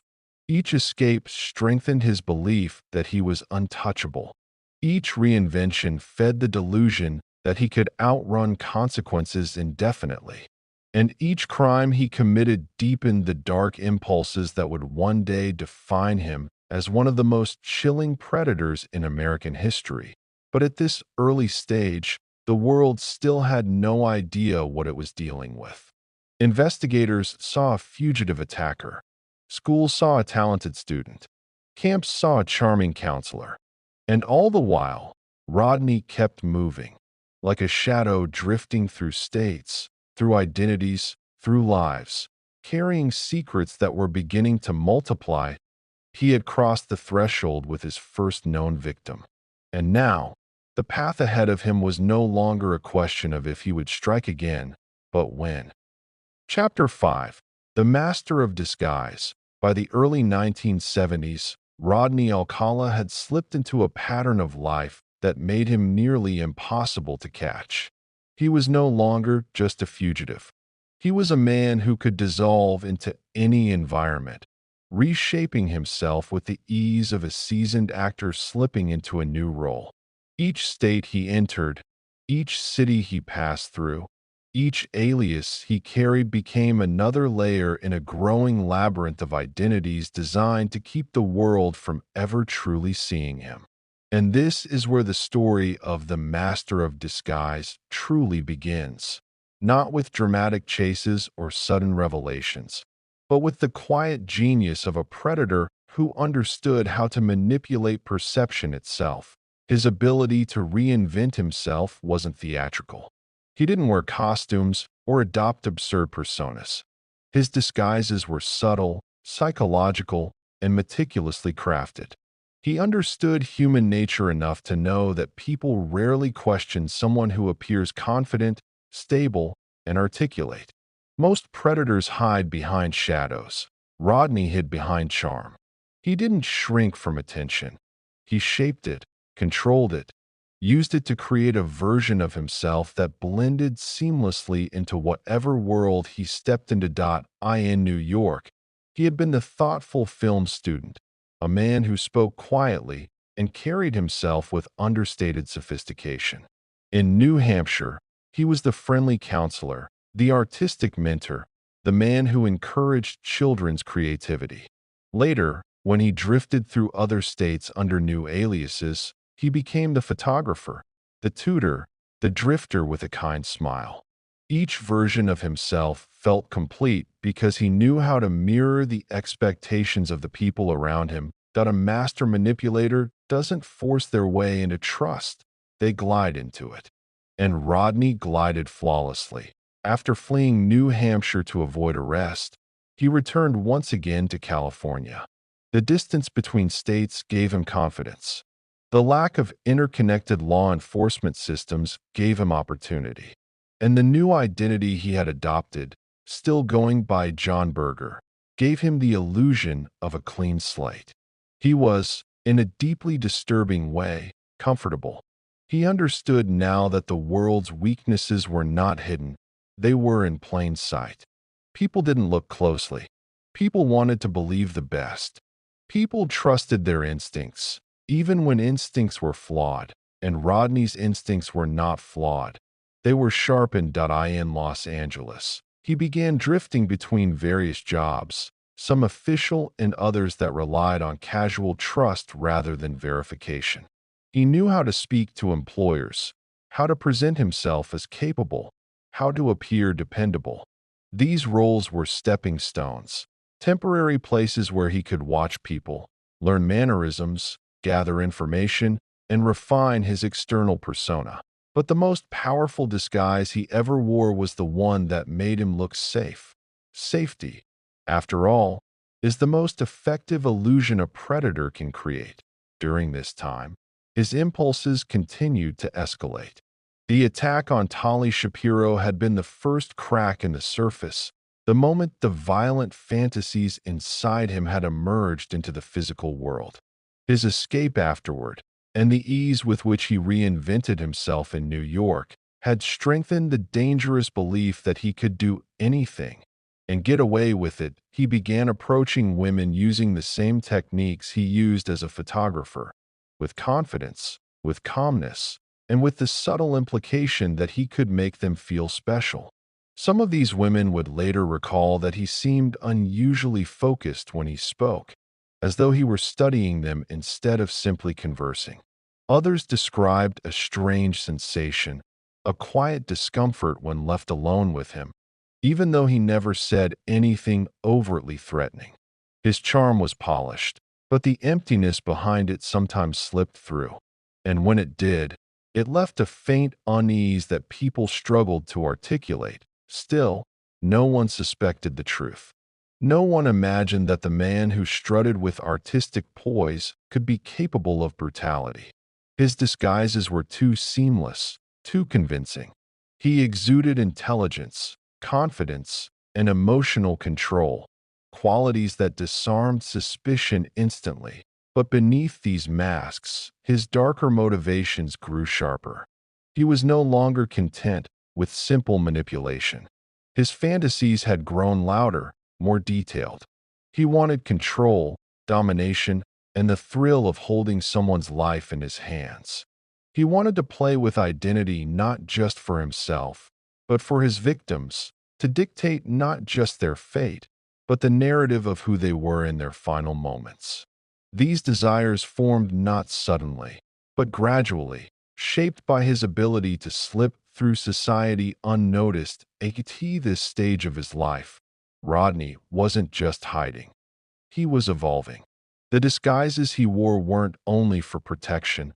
They were part of the process that fed his ego. Every successful reinvention reinforced his belief that he was smarter than the world around him. Every person who admired his charm validated his illusion of superiority. Every escape from arrest strengthened the internal narrative that he was untouchable. That delusion, quiet, dangerous, and absolute, became the fuel for what came next. Because there is a point in every predator's life where escaping consequences no longer feels like enough. They need something more. Something that proves they can not only escape justice, but also weave themselves into the world so intimately that no one realizes what they truly are until it's too late. For Rodney, that moment was approaching. His disguises were nearly perfect now. His charm was almost seamless. His understanding of people was unerringly precise. And his internal hunger, metaphorical, psychological, and violent, was growing stronger. The man who had once been the quiet boy shaped by abandonment was now a carefully constructed illusionist, someone who could stand in a room full of strangers and make every single one of them believe he was harmless. But illusions, no matter how convincing, cannot hold forever, and soon, the truth behind his disguises would begin to surface, not because he allowed it, but because the darkness inside him was outgrowing the masks he had built. By the time Rodney Alcala stepped deeper into the mid-1970s, the man he presented to the world was no longer a reflection of who he truly was. It was a carefully curated invention. His disguises were not costumes. They were personalities. Entire identities crafted from fragments of charm, intelligence, and confidence, each one molded to fit the expectations of whatever environment he entered. He was no longer living one life. He was living several. And the most disturbing part was how naturally he could shift between them. To understand how someone could evade detection for so long. You must imagine what it felt like to be in his presence. Those who met him rarely described fear. They described composure, artistry, sensitivity. A man who seemed educated, worldly, and slightly enigmatic. He spoke softly, with a measured calmness that encouraged people to lean in, to trust him, to mistake mystery for depth. His intelligence added to the illusion. He could talk about literature, film, philosophy, psychology, all with a kind of easy fluidity that made him appear cultured rather than dangerous. But his most effective disguise wasn't his knowledge or charm. It was his ability to read people with unnerving precision that he watched body language, micro-expressions, subtle changes in tone. He absorbed emotional cues quickly, filing them away like a scientist gathering data. He learned what made people comfortable, what made them open up, what made them lower their guard. This wasn't empathy, it was analysis. A predatory study of human vulnerability disguised as interest. By this point in his life, Rodney had developed what experts would later call adaptive personality shifting. It meant he didn't have one stable personality. He had several interchangeable ones. In front of authority figures, he was polite and disciplined. In front of women, he became charming and complimentary. In front of peers, he could be witty and clever. In front of strangers, he could become whatever they needed him to be. This ability to morph allowed him to move freely through society without drawing attention. And it was this freedom, this invisibility, that allowed his internal impulses to evolve unchallenged. By the mid-1970s, Rodney had managed something truly chilling. He had built a life where almost no part of him was real. His smiles were rehearsed. His stories were fabricated. His encounters were strategic. Every connection he formed existed only to reinforce the disguise or to serve a darker purpose. Even the way he dressed shifted with each new identity. When he wanted to appear artistic, he wore the loose, relaxed clothing of a bohemian photographer. When he wanted to impress authority figures, he wore neat, polished outfits. Every detail was intentional. But the more perfected his disguises became, the more dangerous he grew. Because now, behind all the pleasantness and polished personas, his impulses were intensifying. They had matured from fantasies into compulsions, from controllable urges into something far more dominant. And the sense of superiority he had been nurturing since escaping from his crimes only amplified them. He had outsmarted law enforcement more than once. He had slipped through states undetected. He had reinvented himself at will. He had lived among people who never suspected a thing. In his mind, he wasn't just escaping justice. He was proving that he was above it. This sense of invincibility is one of the most critical elements in understanding Rodney Alcala during this period. The disguises were more than protection, they were validation. Every time someone trusted him, believed him, admired him, or followed him, it confirmed the illusion of superiority he depended on. He felt powerful not because he had escaped once, but because he believed he could do it forever. And then he took this belief into more intimate settings, into conversations with women he wished to lure, into photography sessions where he directed every gesture, into interactions where he subtly tested how much control he could exert. People who later recalled meeting him during these years described a man who seemed confident, but also strangely controlling. He would position their hands, tilt their chin, ask them to hold poses for long stretches while his eyes flickered with a focus that felt different, intense, clinical, too observant. Still, no one knew the truth. Not employers, not classmates, not neighbors, not his photography subjects. Even when people sensed something off, they pushed the feeling aside. Their instincts whispered, but their logic overruled. How could a man who spoke so gently be dangerous? How could someone who understood art so well be hiding violence? How could a man so intelligent, so composed, so charming possibly be anything other than what he appeared to be? This is the genius of a predator who knows how to disappear in plain sight. Every disguise he wore was built on traits people admired, not feared. His calmness, his intellect, his artistic persona, his patience, all of these characteristics created a protective shield around him. And because society wasn't conditioned to question someone who seemed normal, he moved through the world like a ghost, unnoticed until it was far too late. Behind all these faces, however, his real identity, fragmented, cold, and increasingly violent, was evolving. The early attack that had forced him to flee Los Angeles was no longer an isolated event in his mind. It had become a memory he revisited, restructured, and reshaped into fuel. A dark achievement he had survived. A moment that proved he could cross moral boundaries without consequence. The more time passed, the stronger this internal narrative became. He didn't simply believe he could escape consequences. He believed consequences did not apply to him. He believed he was smarter than the system, smarter than investigators, smarter than the society that unknowingly protected him with its own assumptions. And when a predator believes he is invisible, he becomes far more dangerous than when he simply believes he is clever.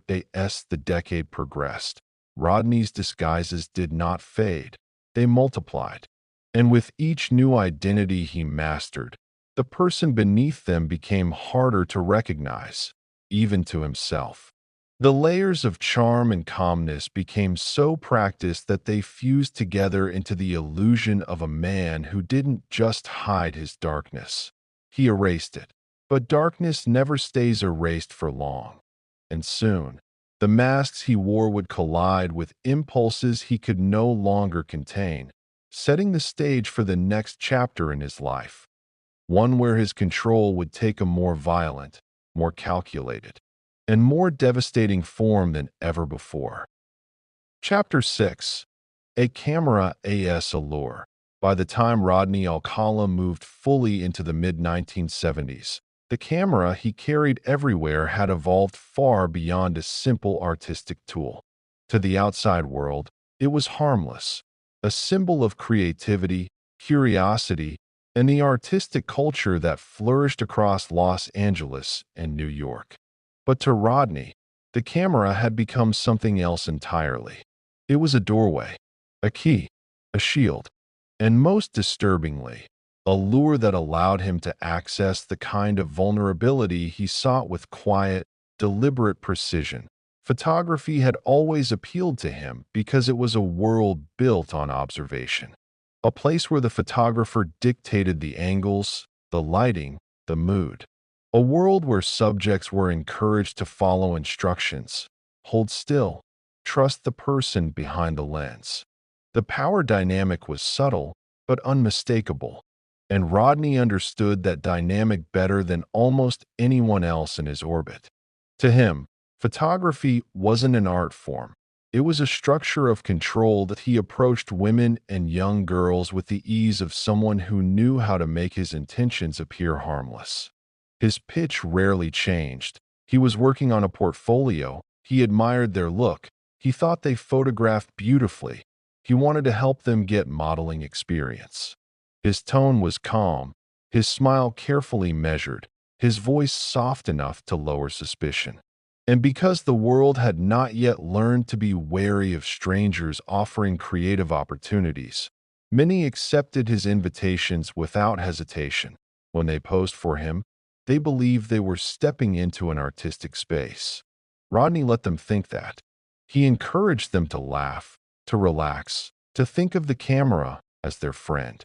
But all the while, he wasn't simply shooting photographs. He was studying them, analyzing their reactions to his instructions, watching how their expressions shifted when they felt unsure or flattered or nervous. His eyes flickered with a concentration that felt, to those who would later recall it, unsettlingly intense. He didn't photograph people the way ordinary photographers did. He inspected them, These early sessions reveal a chilling truth about the way his mind worked. He didn't just choose victims randomly. He evaluated personality traits. He looked for people who trusted easily, people who smiled when he told them they were beautiful, people who followed instructions without questioning them, people who didn't sense the subtle wrongness behind his professional facade. His photographs, found decades later, would show hundreds of faces, each one frozen in a moment where they believed they were safe. Most of them had no idea that the man behind the lens was living a double life shaped by deception and predator instincts. The deeper Rodney fell into photography, the more it empowered the worst parts of him. With each portrait he took, he felt a growing sense of ownership. He wasn't capturing images, he was collecting people, cataloging them, not as individuals, but as symbols of his ability to manipulate trust. His camera became an extension of his mind, cold, observational, detached. And because it gave him access to strangers, it also gave his dark impulses new openings. It is important to understand that photography did not create the predator in Rodney Alcala. It merely amplified it. It gave him opportunities he might not have otherwise had. It gave him a reason to approach people who would have never spoken to him under different circumstances. And most dangerously, it gave him a socially acceptable excuse to be alone with women behind closed doors, in parks, in apartments, or in dimly lit makeshift studios where no one else could see what unfolded. This is where his persona became most convincing. Many young women said he was respectful, almost gentle, when taking photos. He spoke softly, never raised his voice, never appeared aggressive. He waited patiently as they adjusted clothing or brushed hair from their eyes. He gave compliments but kept his tone measured, never overstepping. And this restraint was perhaps the most calculated part of his entire act. He knew boundaries well enough to mimic them, even though he had no intention of respecting them. To observers, he appeared to be the ideal aspiring photographer. Passionate, dedicated, polite. Many of his subjects walked away believing they had met a kind man with artistic potential. Some even recommended him to friends. They couldn't see what lay beneath because Rodney understood something deeply psychological. Predators who appear dangerous are avoided, but predators who appear trustworthy can get close. And Rodney's entire life was built around getting close. During this time, the divide between his photography sessions and his private fantasies grew narrower. He began pushing the limits, asking subjects to pose in more suggestive ways, encouraging them to loosen their posture, remove layers of clothing, experiment with expressions that revealed more vulnerability. Most refused. Some complied. But each time he tested a boundary, he learned something. How far he could push, how much he could suggest, how much trust he could extract before suspicion flickered. And when someone hesitated, he didn't force the issue. He retreated, smiled, reassured them. Because for Rodney, these interactions weren't just about the moment. They were about the long game. A predator who understands patience is far more dangerous than one who acts impulsively. The camera also played a role in feeding a different part of his mind, the desire to collect memories. Photographs became trophies, not in the physical sense of conquest, but in the emotional sense of control. Each face captured through his lens became a reminder of a moment when he held authority, when someone followed his instructions, when someone gave him trust he had no intention of honoring. This fixation became increasingly obsessive. He kept hundreds of photos, many of them hidden in boxes that authorities would not discover for decades. Some of the women in the images were later found alive, unaware of the danger they had been near. Others remain unidentified, and some would tragically become part of the long list of lives that Rodney eventually shattered completely. As his photography portfolio grew, so did his confidence. He had developed a perfect ecosystem for his disguised impulses, creative work that masked predatory behavior, charm that masked manipulation, and mobility that masked escape. The camera gave him a shield, and society gave him the benefit of the doubt. A combination that, for a man like Rodney Alcala, was deadly. Why now? He had refined his methods. He knew how to appear harmless. He knew how to approach victims without alerting instinct. He knew how to use the language of art to mask the intent of violence. The camera was no longer a tool, it was a trap, and the man holding it, behind that calm and confident smile, was moving steadily toward the most dangerous years of his life.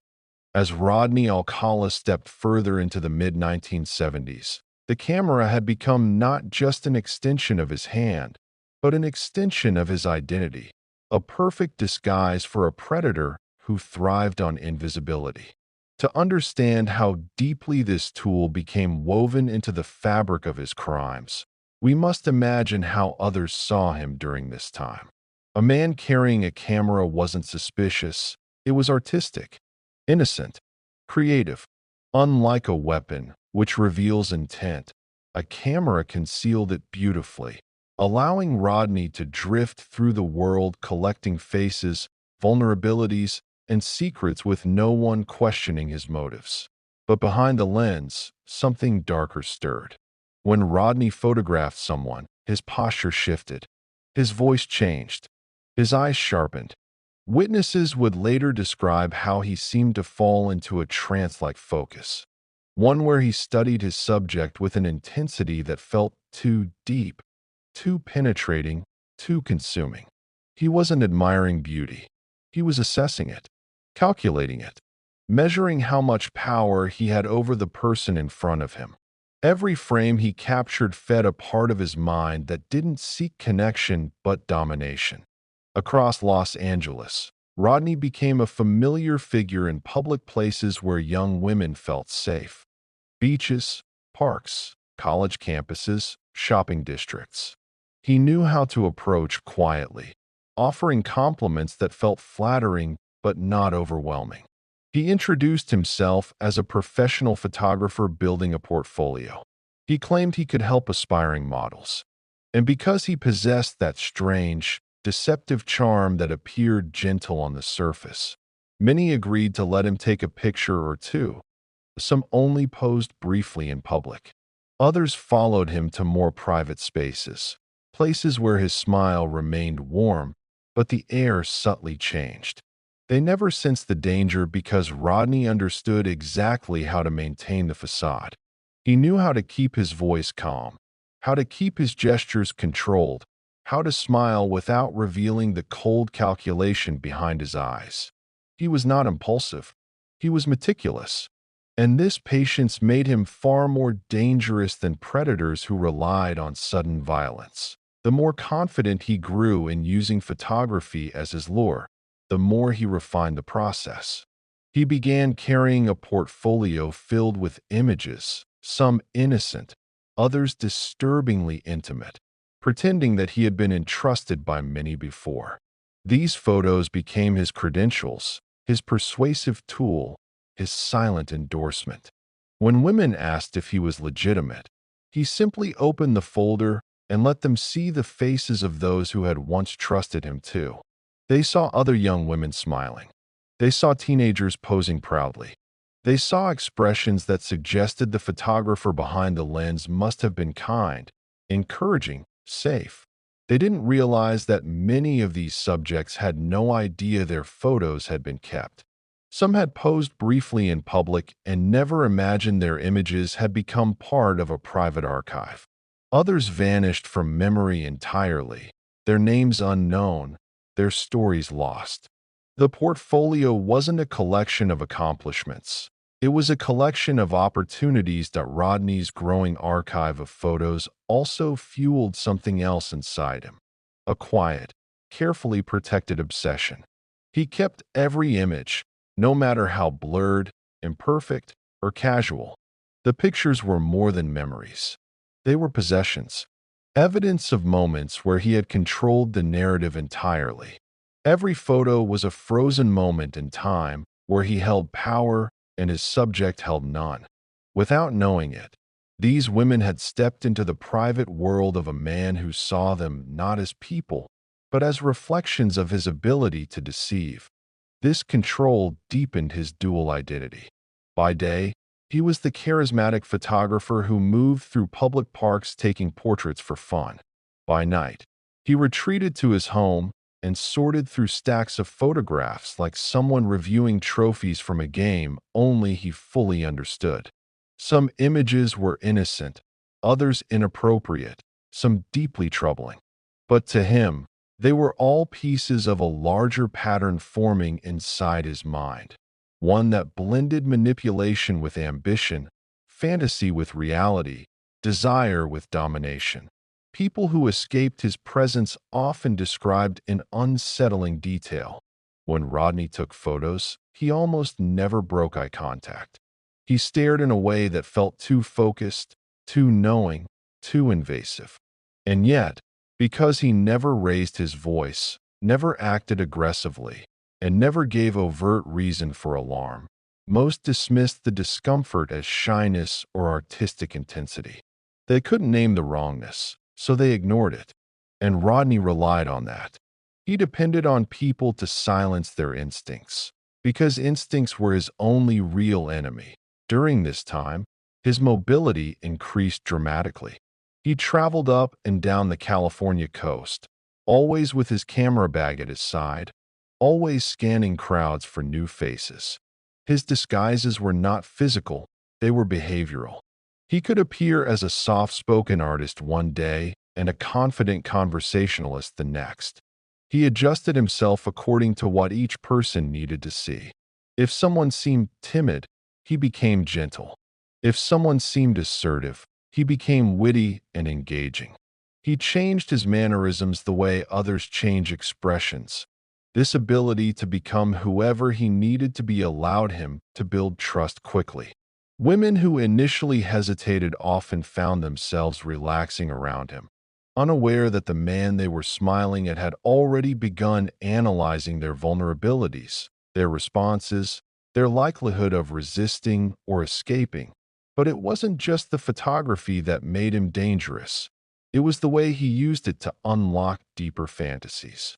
His camera sessions became rehearsals for darker encounters, scenarios he played out in his mind long before he acted on them. The world saw a man exploring his artistic talent. Rodney saw something else entirely. The gateway to a future shaped by increasingly violent fantasies as the decade advanced. So did his confidence. He no longer feared detection.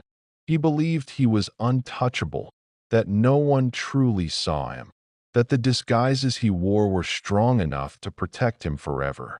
And most chilling of all, he believed the camera gave him a legitimate reason to approach anyone at any time. That he was wrong, of course.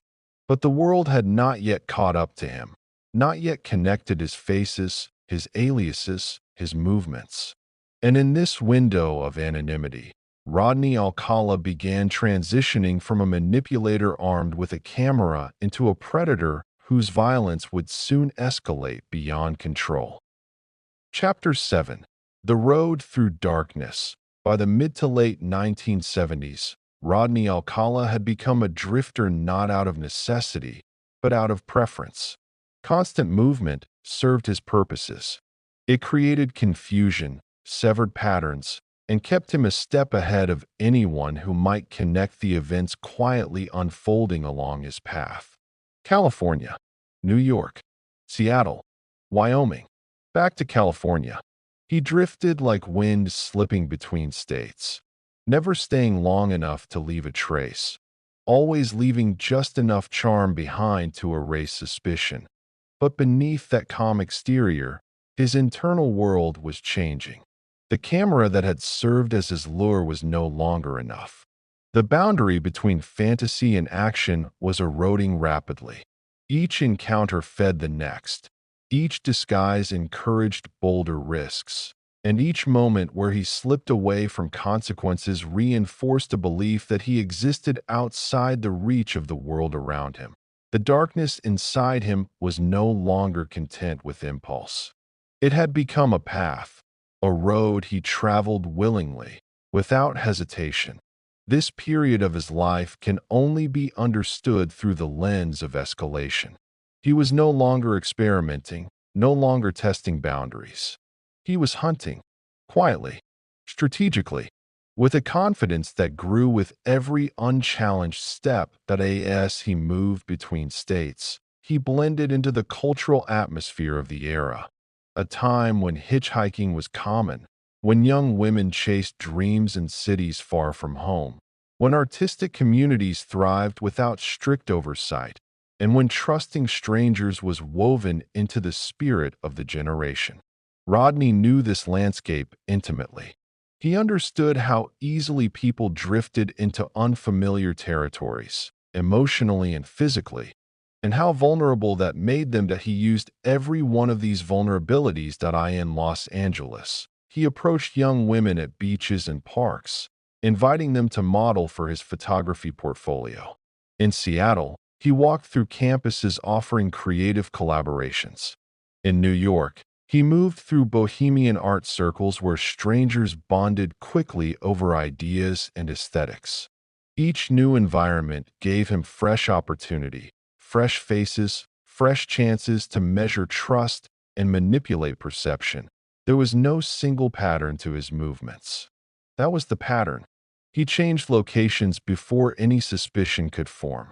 He shifted personas before anyone could compare notes. He changed styles, hair length, clothing, demeanor, so effectively that even when authorities circulated photos of him, they struggled to capture his evolving appearance. And while he drifted physically, his inner world was sinking deeper.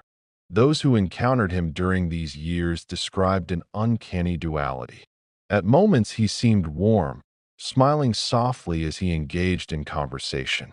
Then, without warning, his expression would shift into something blank, emotionless, distant, as though part of his mind had disconnected from the moment entirely.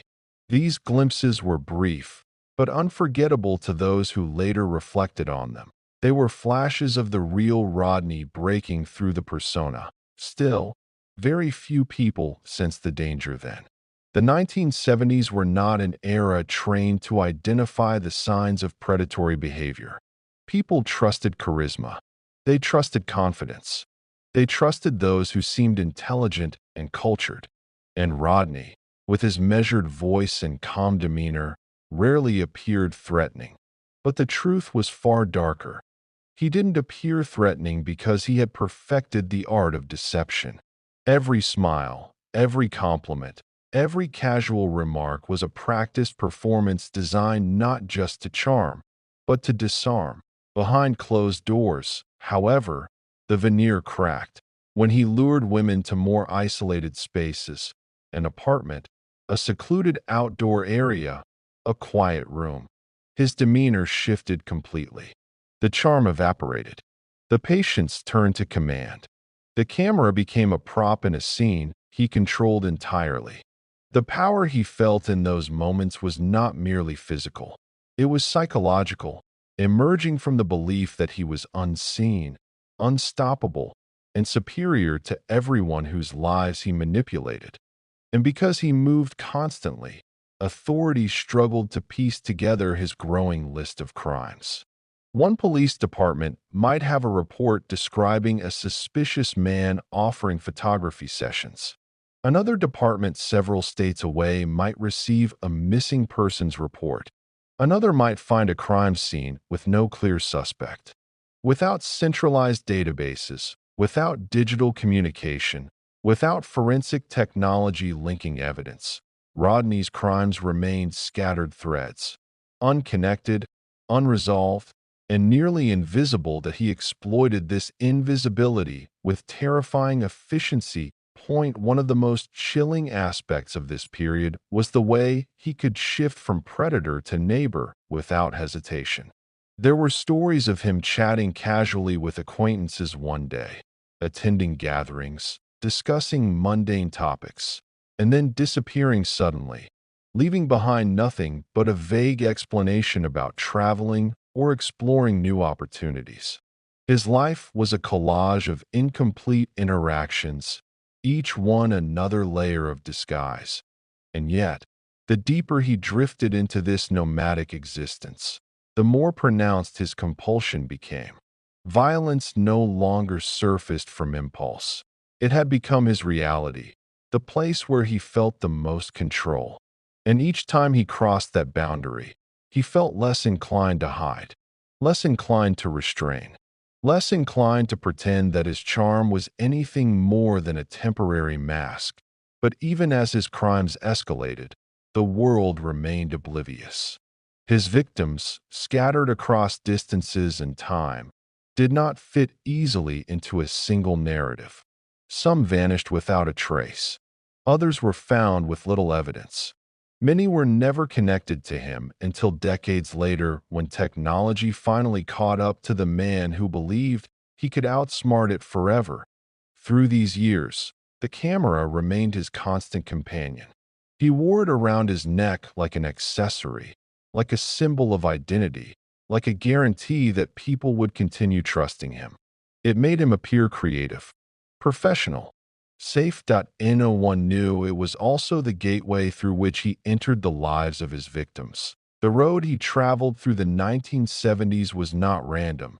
It was a quiet descent, mile by mile, into the darkest parts of his nature. Each new city offered a new opportunity. Each new disguise allowed him to refine his methods. Each victim fed the delusion of invincibility that had been building since the day he fled his apartment after attacking Tali Shapiro.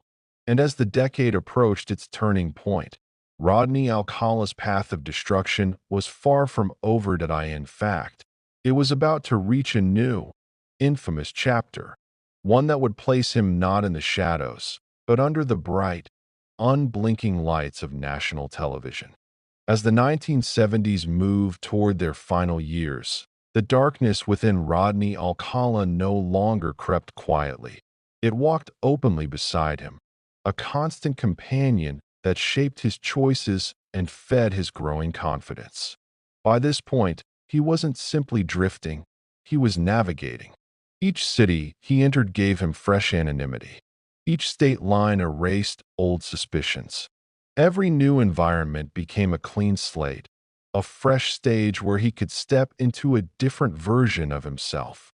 And as he traveled, his crimes, scattered across distance and time, began to form a pattern that only hindsight would reveal. Rodney's movements during these years resembled the path of someone who felt no attachment to places or people.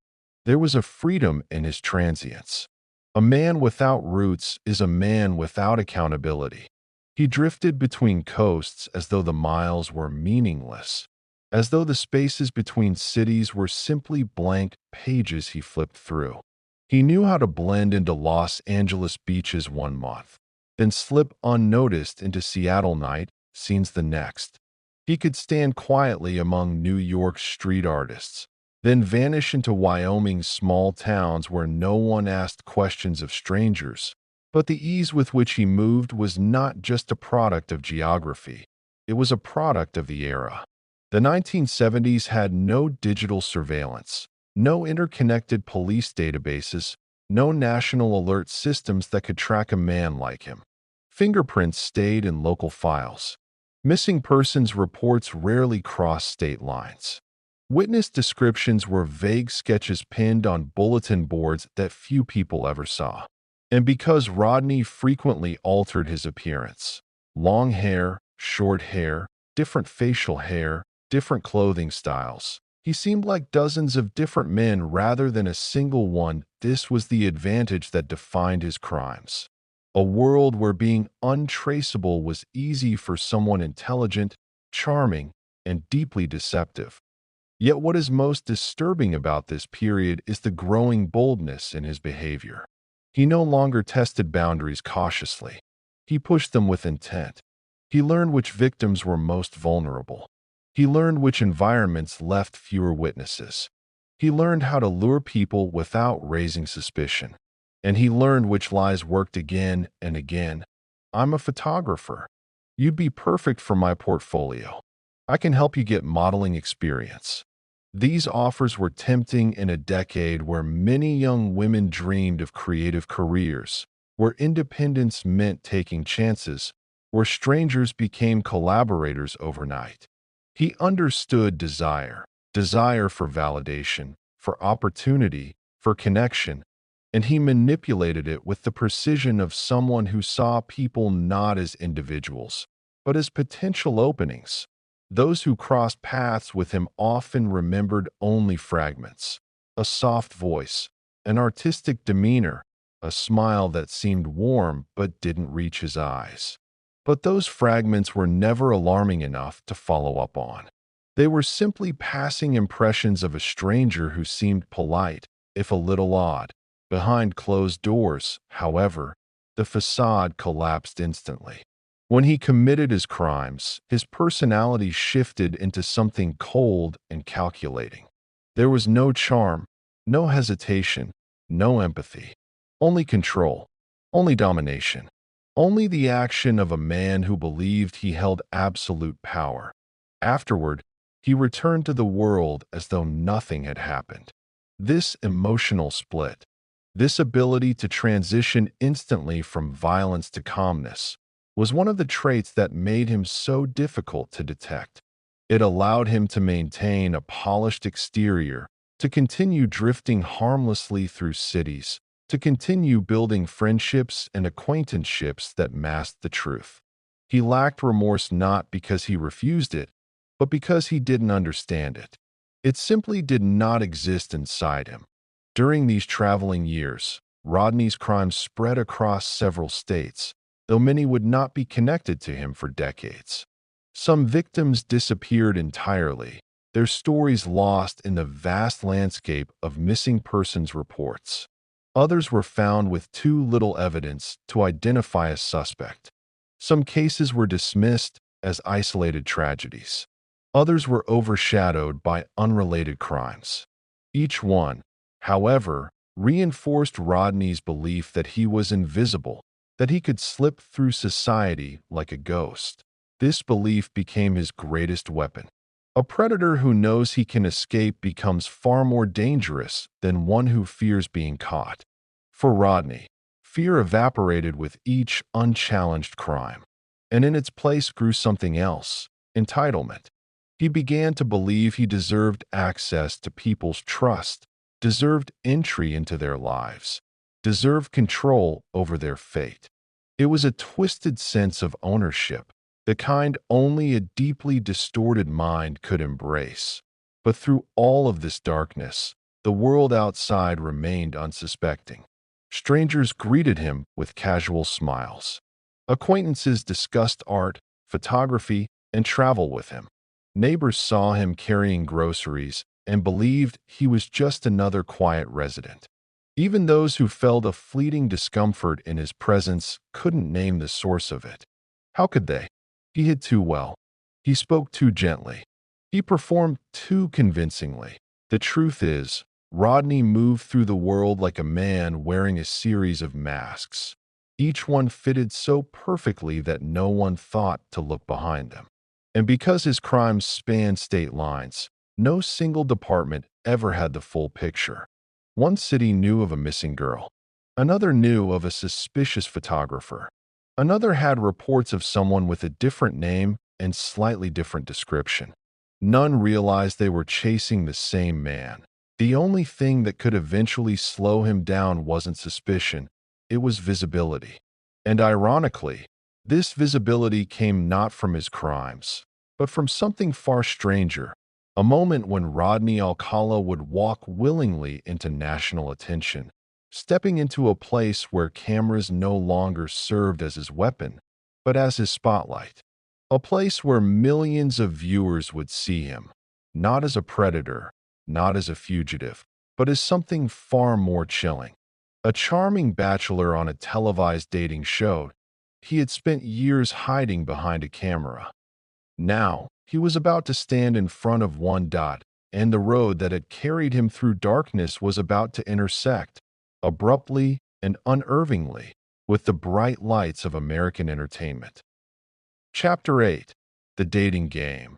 There are moments in true crime history that feel almost unreal, moments so out of place, so unimaginable, that even decades later they echo with a sense of disbelief. Rodney Alcala's appearance on The Dating Game is one of those moments. It is the point in his story where the shadows he had inhabited for years collided with the brightest lights of American entertainment. A point where a predator, practiced in deception, stepped willingly onto a stage meant for flirtation and innocent fun. And the most unnerving part is not that he appeared on the show, it's how easily he fit in. The year was 1978. Americans were drawn to television with the warmth of routine, and The Dating Game had long been a favorite. It was a place where strangers flirted with scripted humor, where contestants gave playful answers to silly questions, and where romance was packaged into neat, lighthearted segments. Viewers expected laughter, awkward jokes, and friendly competition, not danger, not darkness, not someone like Rodney. Yet that night, he walked onto the set with a confidence that seemed almost casual. The studio lights washed over him, bright and warm, reflecting off his carefully styled hair and his confident smile. He was introduced as a successful photographer, a detail that, at the time, seemed charming and creative but would eventually become one of the most haunting ironies of the entire episode. The audience clapped. The host smiled. The contestants took their seats. And the cameras captured it all. Sitting among the other bachelors, Rodney did not look nervous. If anything, he seemed unusually relaxed, leaning back slightly, smiling in a way that suggested he was comfortable being the center of attention. This ease was not the ease of a shy man adjusting to the spotlight. It was the ease of someone who had spent his life performing. Someone who could slip into roles effortlessly. Someone who understood how to be charming when charm served him. As the episode began, Cheryl Bradshaw, the Bachelorette, took her place behind a decorative panel. She couldn't see the men, she could only hear them. Her impression of them depended entirely on their voices, their humor, their presence. And Rodney made sure that presence was felt. His voice was smooth, his tone confident, his answers delivered with a flirtatious energy that, on the surface, matched the playful style of the show. But beneath that smoothness, there was an undercurrent, subtle, almost imperceptible, but unsettling to those who later rewatched the footage with the knowledge of who he truly was. The questions asked on The Dating Game were designed to be silly and provocative, meant to spark laughter and flirtation rather than reveal character. Yet even within these playful boundaries, Rodney's answers carried a strange edge. They were delivered with charm, but tinged with something slightly too intense. He laughed, but his laughter felt rehearsed. He flirted, but his flirtation felt exaggerated. Viewers at the time found him entertaining. But Cheryl, even in the moment, felt something she couldn't quite explain, a discomfort that flickered at the edges of her instincts. Still, the facade held. He responded confidently. The audience laughed. The host smiled. The other bachelors shifted in their seats, occasionally glancing toward him with expressions that suggested they were unsure whether they were amused or overshadowed. Rodney dominated the stage without dominating the conversation. And that was part of his danger. He didn't overwhelm. He slid into control through subtleties. When Cheryl eventually chose him as the winner, it was a decision guided not by excitement, but by obligation. Watching the footage now, it's clear that her enthusiasm lacked the spark the show was designed to bring out in contestants. But within the structure of the game, she had to pick someone. And Rodney had positioned himself as the charismatic frontrunner.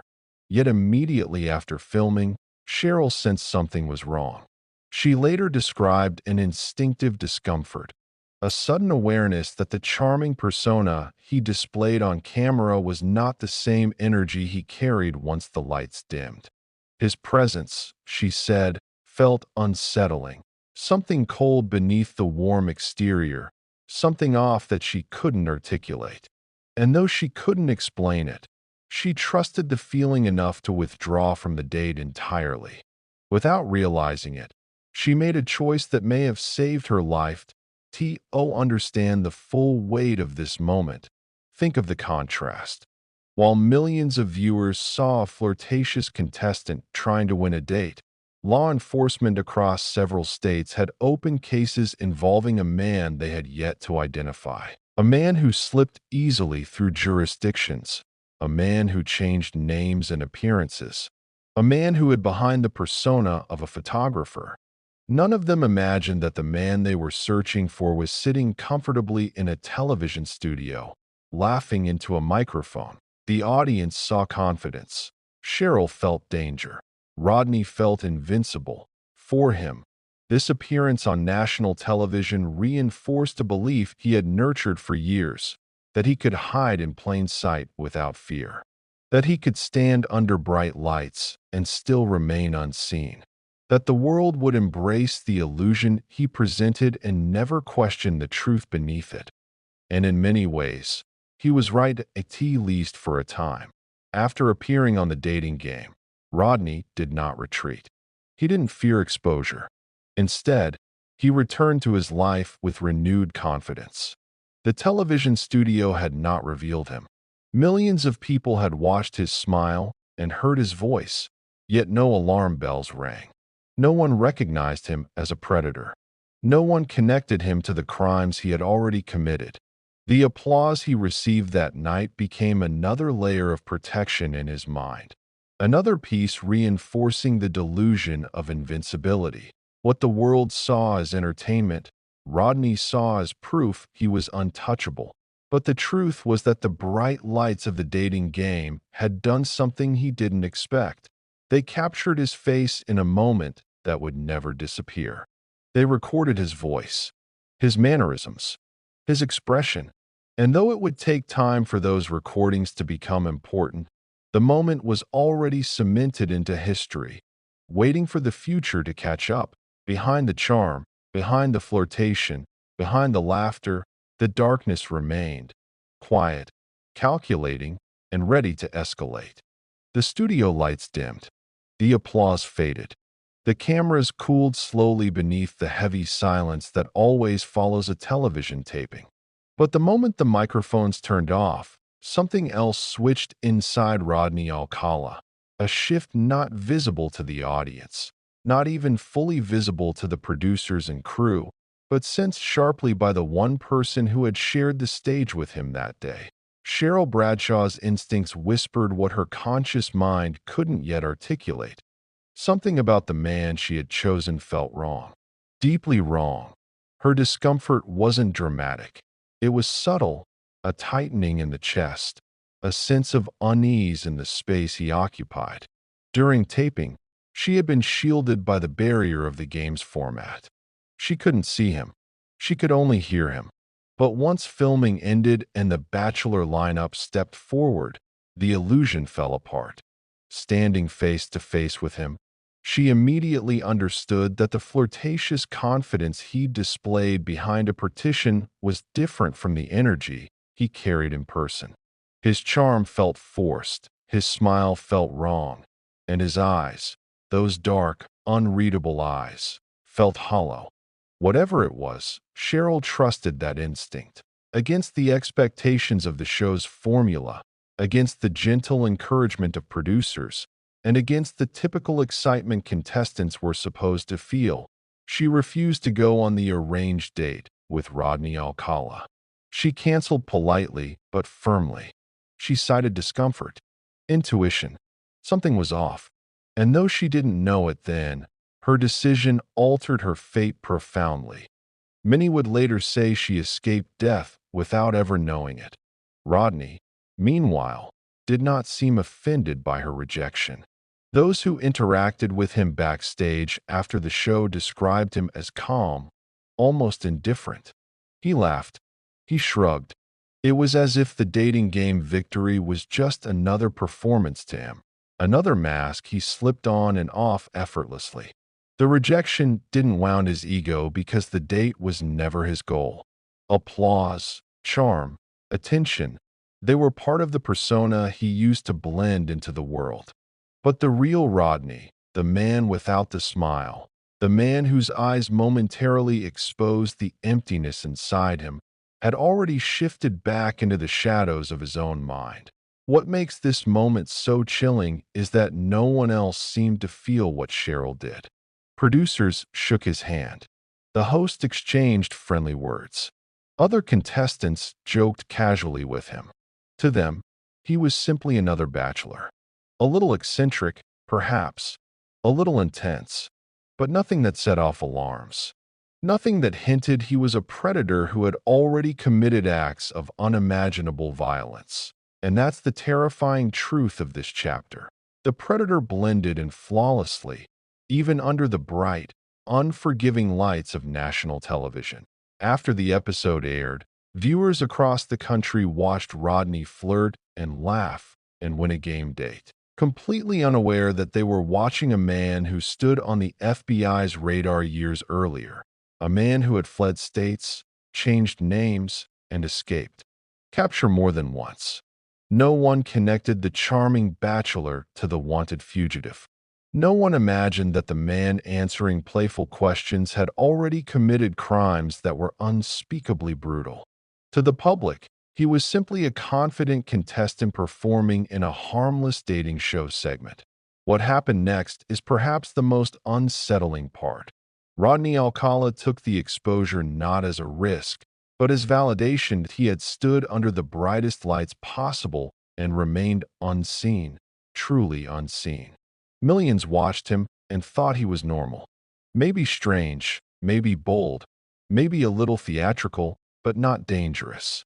Not monstrous. In his mind, this was proof. He could hide anywhere. He could stand inches from recognition and still remain invisible. This belief cemented something inside him.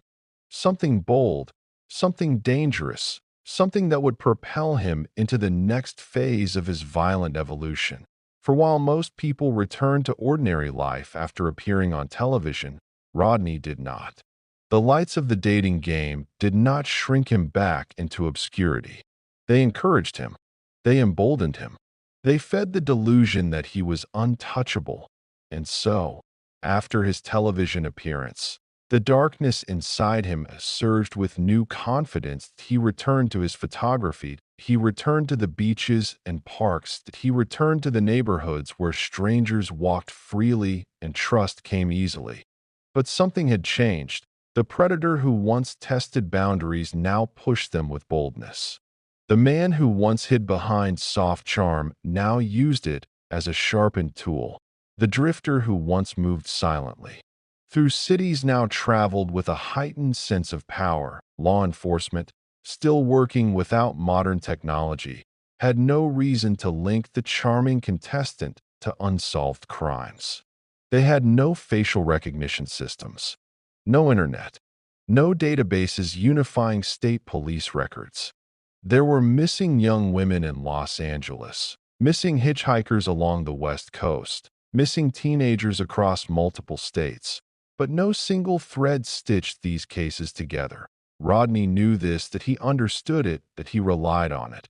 And in the months following his television appearance, his violence escalated dramatically. Investigators would later tie several murders to the period immediately after his episode aired.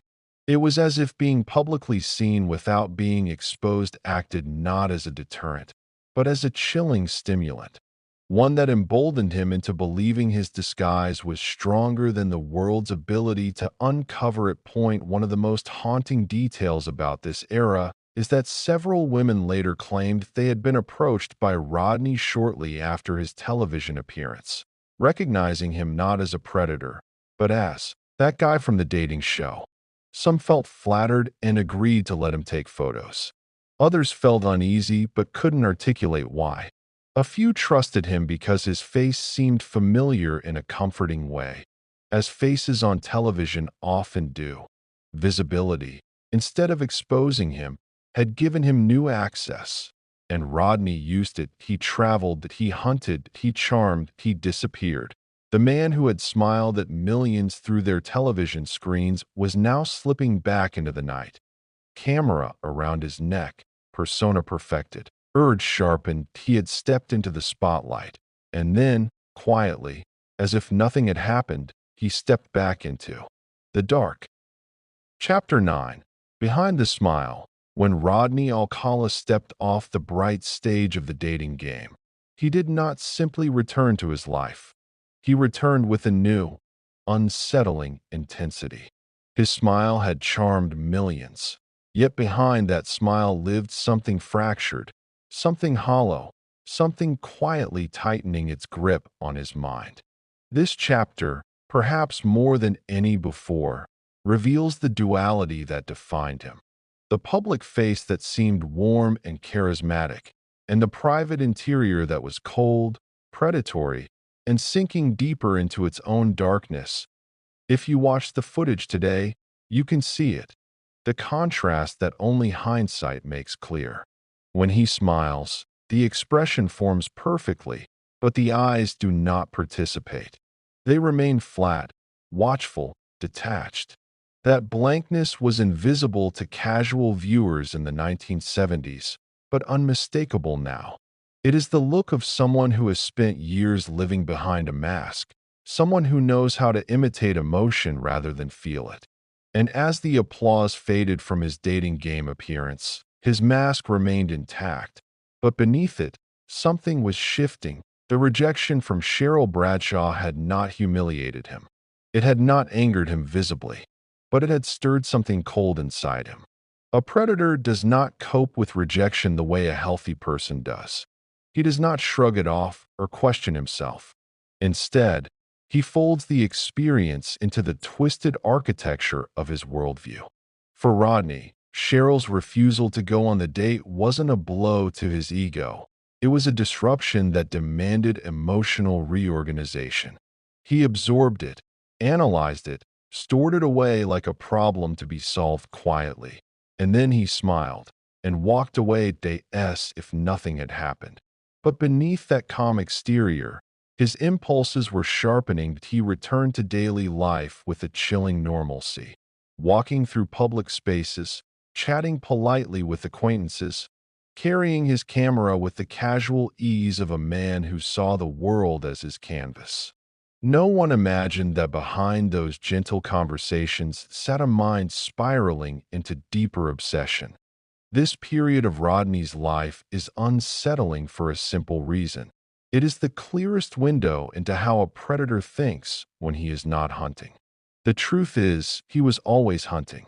Even in mundane moments, grocery shopping, browsing in stores, riding buses, strolling through neighborhoods, he was scanning, evaluating, measuring, not consciously, perhaps, but instinctively. Predators often describe this as a kind of radar, a constant awareness of vulnerability in their environment. For Rodney, it had become second nature that he noticed posture, tone, hesitation, that he noticed who walked alone, that he noticed who smiled easily when a stranger spoke to them.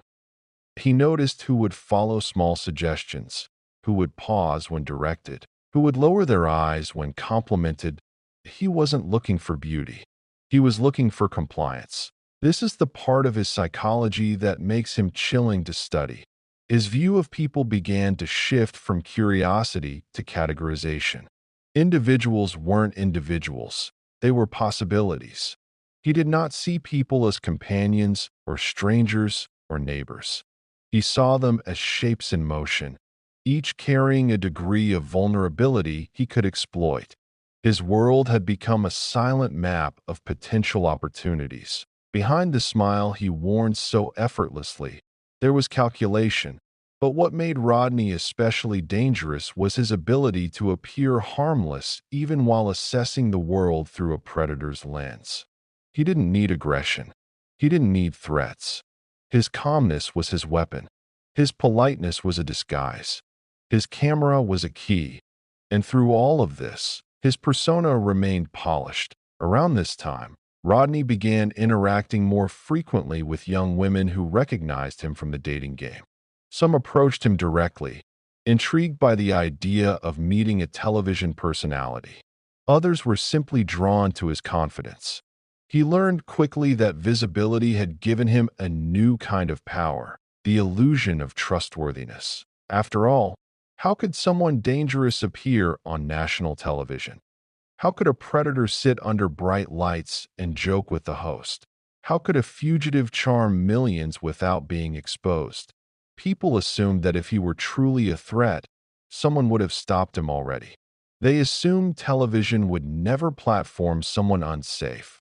They assumed, the most dangerous assumption of all, that predators look like predators. Rodney knew this, that he used it. He approached women with even more boldness than before. His conversations carried more confidence, his compliments more ease. He no longer feared suspicion. He believed he was beyond it. The show had not revealed him. It had validated him. And the city he moved through seemed blissfully unaware that the man smiling politely at strangers was someone law enforcement should have been hunting relentlessly. But the smile concealed something else, a growing emptiness, a deteriorating empathy, that a hunger that fiction cannot replicate because it belongs to the real pathology of a disturbed mind. That Rodney's psychological world was fragmenting quietly. The mask he wore was so complete that even he began confusing the performance with reality.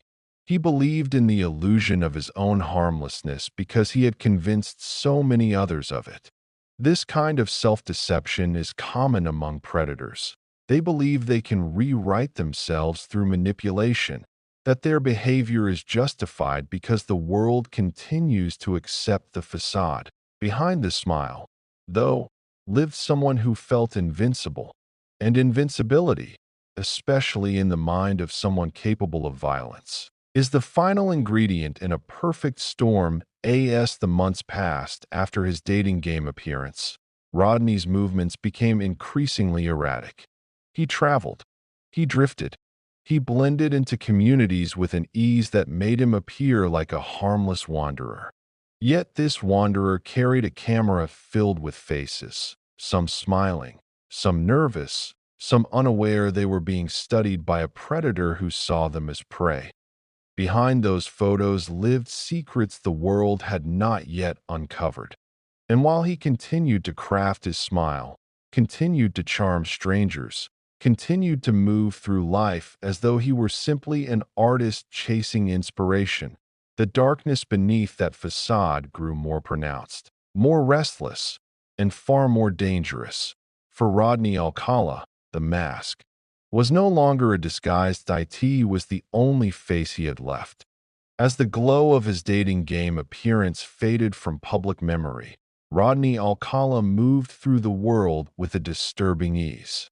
His smile, so calm, so practiced, remained firmly in place, but the mask he presented to strangers was beginning to warp. The more he relied on that charming facade, the more detached he became from the humanity it was meant to mimic. It was as though the smile served as a lid, holding down the turbulence within him, while beneath it the waters grew darker, deeper, and more volatile. Those around him had little reason to suspect anything. His voice was always gentle, his posture relaxed, his demeanor soft-spoken. He complimented people without sounding flirtatious, asked questions that made him seem thoughtful, and carried an artistic air that suggested sensitivity. On the surface, he was exactly the kind of person people felt safe around. But something inside him had shifted after his national television appearance. Something subtle at first, then sharper. With rejection came reinforcement. With visibility came validation. And with validation came escalation. Rodney began to carry himself with a peculiar kind of confidence, one built not on joy or achievement, but on the belief that he was invisible in plain sight. He believed that he had mastered society's blind spots. He had walked into its brightest spotlight and emerged with applause. He had smiled at millions, and none saw the monster behind it. This belief marked the beginning of a new phase in his life, one where the mask was not merely a disguise. It became a performance he perfected. He drifted through public spaces with the quiet glide of someone analyzing everything. His eyes, always scanning, lingered on individuals longer than they should have. He watched their gestures, their patterns, their hesitations. He wasn't looking for beauty. He was looking for openings. He wanted to identify who might stop and talk, who might follow him to a more private place, who might believe he was safe simply because he behaved like someone who should be safe to in these moments. His smile was his most reliable tool. It masked his scrutiny. It softened his approach. It made him seem approachable, non-threatening, almost shy. People rarely suspect danger when it comes wrapped in gentleness. And Rodney knew exactly how to weaponize that misconception. But even as he perfected his public persona, privately, he was growing colder. There were moments when he sat alone, staring at his own reflection with a strange detachment, as though he were studying a stranger. Sometimes he smiled at himself, not out of joy, but out of fascination. He had learned how to mimic humanity so well that even he occasionally marveled at the act. This dual life, public charmer, private predator, was taking a psychological toll. Increasingly, he felt a pressure inside him, a kind of internal tightening. It wasn't guilt. He didn't feel guilt. It was more like hunger, a restless urge for control and dominance, one that had grown stronger since his dating game exposure. Visibility had fed his ego, and ego fed the darker side of him. Behind the smile lived the growing belief that he deserved what he wanted, that he had earned it, that he could take it, that the world had no mechanism strong enough to stop him. And this belief flourished most dangerously in his solitude. When alone, he immersed himself in the growing collection of photographs he had taken. Hundreds of images of young women and girls, some smiling naturally, some posing awkwardly, some staring directly into the lens with an innocence that contrasted eerily with the man holding the camera. To Rodney, these images weren't memories, they were possessions, tokens of moments where he had held total control. He sifted through them with the quiet intensity of someone studying an archive of victories. This private world was where his smile faded. Here, he didn't need to pretend, he didn't need charm, he didn't need patience. He simply existed as he was, shrouded in his impulses, detached from the humanity he mimicked so well. But even in his isolation, he wasn't idle. His mind worked constantly, forming scenarios, imagining new encounters, replaying older ones. He fantasized not about relationships, affection, or connection, but about domination and subservience, about the power imbalance that defined his worldview. His internal fantasies grew increasingly violent, increasingly invasive, increasingly detached from the masks he wore outside. This evolution, this gathering of storm clouds within him, coincided with a growing boldness in real life. His attempts to lure women became more frequent, more confident, less cautious. He no longer worried about appearing suspicious. He believed suspicion was something that happened to other people, not to him. And because he believed this, he acted with a kind of carelessness that should have exposed him, yet still didn't. That he had learned that people rarely confront their discomfort. They feel unease but stay polite. They sense danger but rationalize it away. They fear confrontation more than they fear being wrong. Rodney depended on this, that he counted on it. And it allowed him to slip deeper into darkness without resistance. In the months after the dating game, several women reported encounters with him, describing a strange duality in his behavior. He'd start out charming, but sometimes his expression would shift suddenly, his face going blank, his eyes turning cold, his demeanor becoming stiff. Then, just as quickly, he'd smile again, as though nothing had happened. These moments were not accidents. They were glimpses of the real Rodney, slipping out like a leak in the mask he had spent years perfecting. What makes this chapter so haunting is not the violence that came later, but the calmness before the storm. The eerie normalcy of a man who moved through public spaces while carrying inside him a growing void. He was a man with a smile that hid everything, a man whose eyes revealed nothing, a man who believed he existed outside the rules that governed ordinary people. And as his smile continued fooling the world, the darkness behind it deepened, sharpened, and prepared itself for what came next. The next chapter of his life would not be defined by charm, that it would be defined by escalation, by opportunity, by the unraveling of the thin line between persona and predator. Behind the smile, the monster was waiting. Chapter 10. After the applause. When the applause faded and the studio lights dimmed, Rodney Alcala left the dating game as quietly as he had entered it. There was no dramatic exit, no sudden shift in tone, just the soft click of a studio door closing behind him as he stepped back into the world, carrying with him a new and chilling layer of confidence. The cameras had celebrated him. The audience had laughed with him. The host had engaged him warmly. And yet, beneath that smooth exterior, Rodney felt something shifting, something potent and dark rising from within. This was the moment where performance and reality began to dissolve into one another. Rodney had always lived behind masks, but now he had proof that the mask was nearly perfect. Millions had watched him. No one suspected him. He stood in front of the entire country and remained unidentified, untouched, and unchallenged. That kind of affirmation did something dangerous inside him. It hardened the belief that he could walk anywhere, speak to anyone, charm any room, and never be exposed. After the show, Rodney wandered Los Angeles with the same casual elegance he always displayed, but internally, he was transformed. His interactions became more confident, his charm more assertive, his hunting patterns more frequent. He saw himself not just as someone who could avoid suspicion, but as someone psychologically above suspicion. That distinction was catastrophic. Not even predators as calculating as Rodney usually find themselves validated on national television.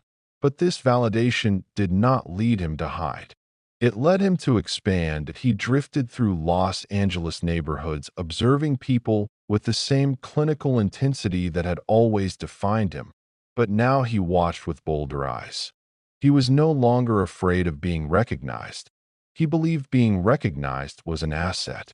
If anyone remembered him, it would be as a harmless bachelor from a televised game show, not as a predator who had slipped through states and identities for years. This new sense of invisibility reshaped his impulses.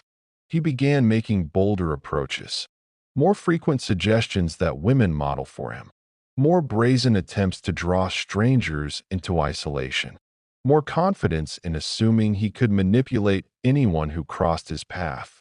And behind every smile he offered, there was a quiet hunger, one that had grown sharper after surviving the spotlight. In these months following the dating game, investigators would later discover that several of Rodney's most disturbing crimes occurred. The timeline reveals a chilling escalation. The predator who once relied on patience and caution now operated with a strange boldness, a sense that consequences were a fiction created for ordinary people. Rodney believed he was extraordinary, untouchable, invisible, smarter than the system. This sense of superiority kept him moving. He didn't stay in one place long. He drifted between cities, blending into different social circles with the ease of someone who had perfected the art of reinvention. In Los Angeles, he slipped back into the creative scene, attending gatherings where artists, musicians, and wanderers converged. In the nightlife scene, he was a familiar stranger, someone who appeared approachable but never truly close to anyone. That he liked the freedom of these settings. The way people opened up, the way strangers mingled effortlessly, the way everyone seemed to chase meaning, excitement, or connection. Rodney didn't chase connection. He chased access. What makes this part of his life so disturbing is how easily he walked between worlds. One night, he might be attending a casual dinner with acquaintances, laughing at jokes, nodding politely at stories. And the next night, he might be wandering through dark streets, camera in hand, seeking someone whose smile hid insecurity, whose kindness masked loneliness, whose trust could be manipulated with a compliment or a gentle tone. He learned quickly that people who felt unseen were often the easiest to approach. He knew how to identify those who craved validation, those who were new to the city, those who believed in creative opportunities, those who hesitated to reject a stranger for fear of appearing rude. And each of these vulnerabilities became threads he could pull at with quiet precision. Behind the scenes, Rodney's mobility continued to increase. He traveled between California and other states with a freedom that seemed shocking by today's standards. No digital footprints, no border alerts, no tracking systems. He could walk across a state line and become someone entirely new, another alias, another haircut, another persona. And each shift allowed him to explore new hunting grounds. In Seattle, he wandered through university areas where young adults blended dreams with independence. In Wyoming, he appeared briefly, blending in with crowds who had no reason to question a soft-spoken traveler. In New York, he slipped into artistic enclaves and street photography circles where eccentric personalities were the norm. And everywhere he went, he left behind almost nothing, just vague impressions, a few unsettling interactions, and sometimes a trail that wouldn't be traced until decades later through DNA. But what he left inside himself during these travels was far more significant, a growing certainty that he was beyond reach. His crimes became more violent, more calculated, and more frequent. They were no longer moments of impulse, but moments of ritual. He chose victims carefully, ensuring they were isolated, vulnerable, or unaware of the danger he posed. He used the same soft tone, the same gentle approach, the same rehearsed charm that had fooled millions on TV. Behind the smile he showed the world, a different man was at work, one who saw human life not as sacred but as malleable, something he could bend, control, and extinguish without hesitation. And as this duality deepened, Rodney began to feel a strange, sinister sense of entitlement. He believed he was collecting moments, creating something, building a legacy only he understood. This was delusion crafted from ego, hunger, and years of escaping consequences. Meanwhile, law enforcement continued to operate in separate silos. Cases in Los Angeles did not connect with cases in Seattle. Cases in Wyoming did not connect with cases in New York. They didn't know his aliases. They didn't know his movements. They didn't know his methods. They didn't know that the man they were looking for in one state was the same man walking freely through another. They didn't know that he had once been a wanted fugitive. They didn't know he was now a television contestant recognized by millions. And Rodney knew they didn't know. That knowledge fueled him. The world around him was moving, living, trusting, unaware, and as he watched it all unfold behind his gentle smile, he was preparing for the next stage of his descent, a stage where his crimes would grow bolder, the patterns more precise, the evidence more horrific, a stage where even his disguises would begin to falter under the weight of escalating violence. The applause had ended, the spotlight was gone, But Rodney Alcala was not stepping back into obscurity. He was stepping deeper into the dark. When the applause of the dating game faded into memory, Rodney Alcala entered a period of his life where the line between his mask and his true nature nearly disappeared. The confidence he carried after appearing on national television didn't simply embolden him, it reshaped him. He no longer moved through the world as someone hiding from exposure. He moved as someone convinced he was beyond exposure entirely. This shift was not dramatic. It was subtle, creeping into his behavior like a slow fog. The first signs were seen only in quiet ways. The way he approached strangers with greater boldness, the way he moved through public spaces with a newfound ease, the way he began testing boundaries that once required careful manipulation. A man who had spent years refining a delicate balance between charm and caution now felt no need for caution at all. After the show, Rodney wandered Los Angeles as though it belonged to him. He frequented familiar places, parks, beaches, art districts, and returned to the patterns that fed his darkest impulses. But now, those patterns were not tentative. They were deliberate. He approached women easily, offering his camera as a gateway to trust. He asked for poses, smiles, laughter. He offered creative opportunities or flattered them with compliments that sounded sincere. His voice remained gentle, but beneath it lay an urgency that had not been present before. The shift wasn't only external, it was psychological. The predator inside him was changing shape. The internal narrative he had carried since escaping earlier crimes, the belief that he could slip through any crack in the system, was evolving into something more dangerous. He now viewed himself as someone chosen by fate to exist above consequence. The studio, the applause, the national broadcast, all of it had reinforced that delusion. The world had seen him and still failed to recognize him. To a mind already warped by manipulation and violence, this felt like cosmic permission. This belief became a catalyst for escalation. During this period, several young women vanished across California. Years later, investigators would piece together timelines that placed Rodney near many of these disappearances. Some victims were last seen near places Rodney frequented. Others were last seen speaking to a man who matched his general description. And though no single case immediately pointed to him, the pattern was taking shape beneath the surface, visible only in hindsight, invisible in the moment. Rodney himself did not operate with panic. He didn't rush. Predators driven by impulse often slip, but Rodney was methodical, calm, patient. He knew how to talk his way out of suspicion. He knew how to maintain eye contact without revealing emotion. He knew how to smile in a way that lightened the atmosphere around him. These skills, practiced for years, had become so deeply ingrained that even in his darkest moments, he could return to them instantly. Yet there were cracks forming. People who interacted with him during this time often described strange moments. Instances where something in his expression flickered, where his smile faded too quickly, where his eyes turned cold and distant for a few seconds before he restored the act.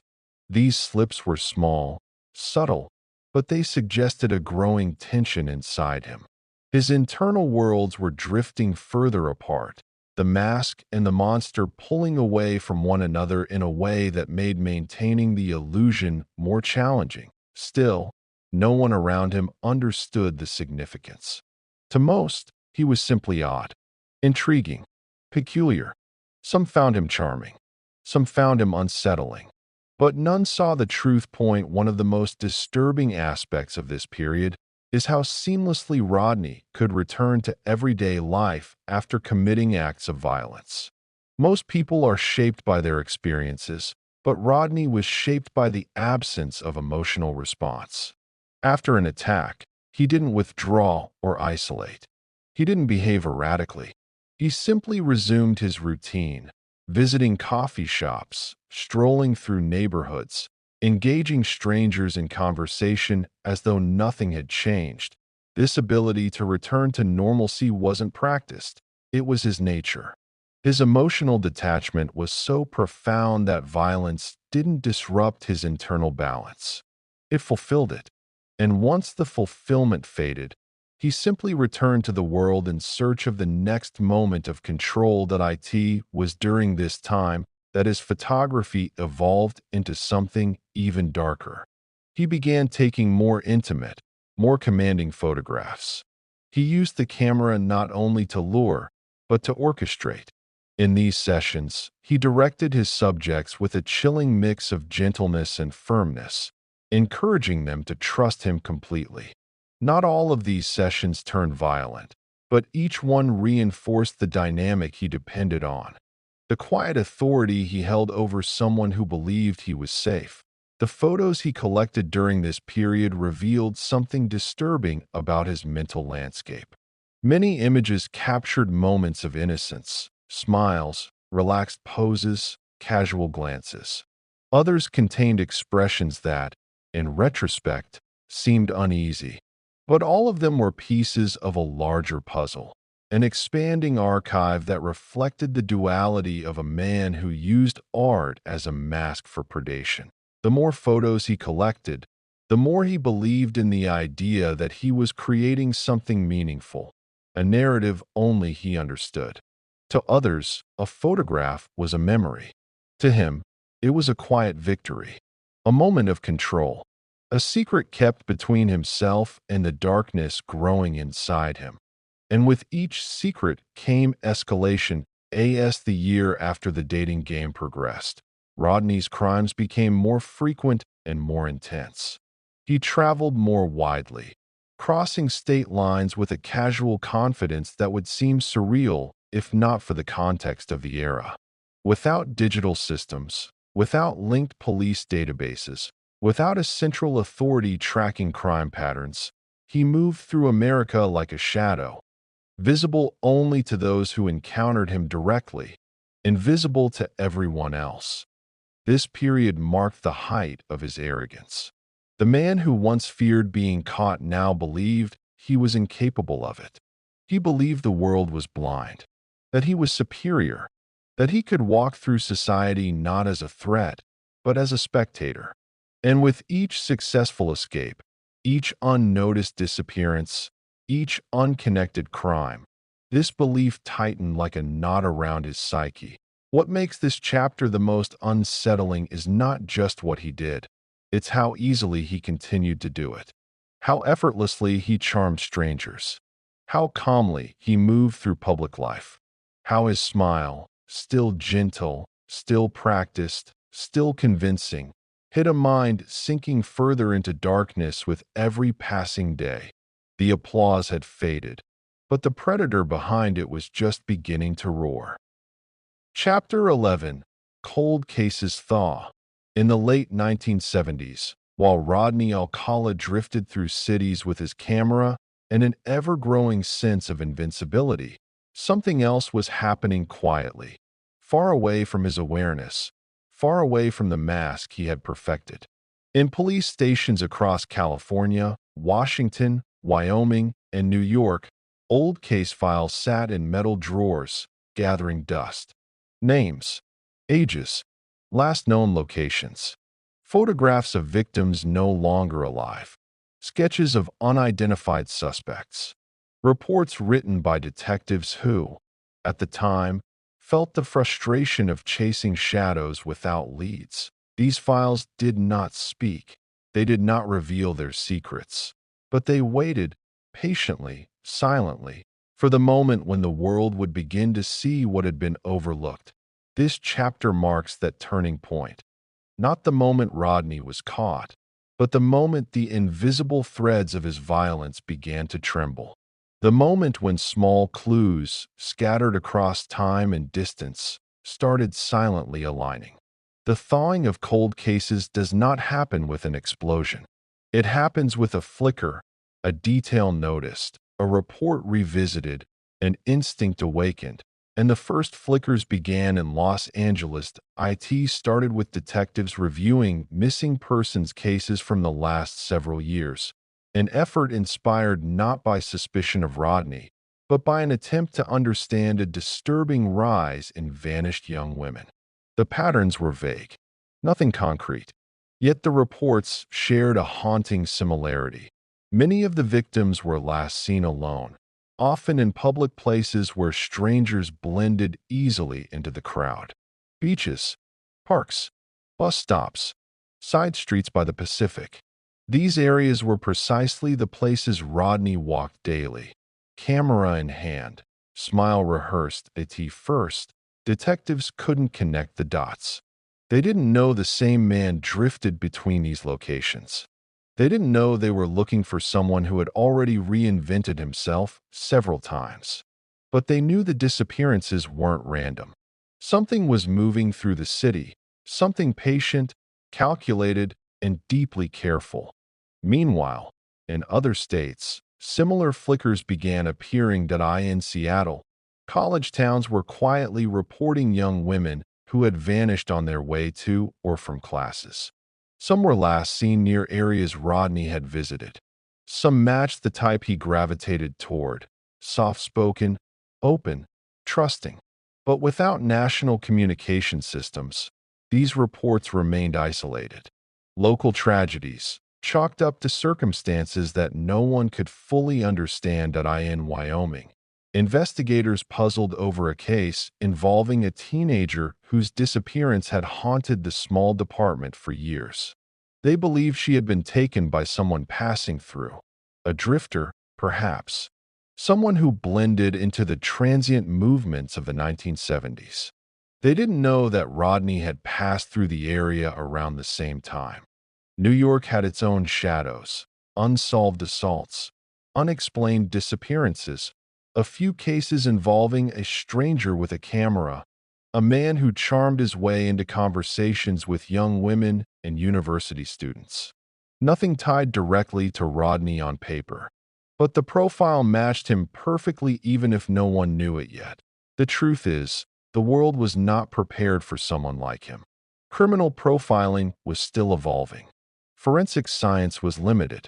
Investigative communication between states was slow and inconsistent.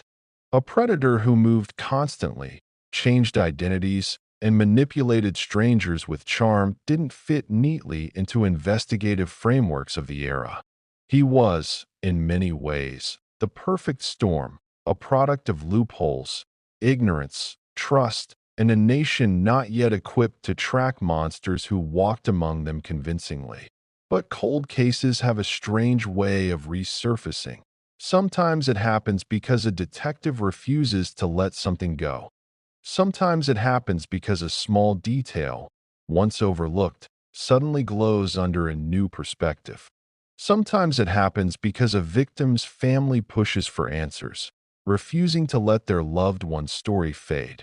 And sometimes, most powerfully, it happens because the truth simply refuses to stay buried. By the late 1970s, law enforcement began to sense a pattern they could not yet articulate. A pattern involving a predator who knew how to approach without provoking fear, who understood how to mask danger behind softness, who moved with ghost-like fluidity across county lines and state borders.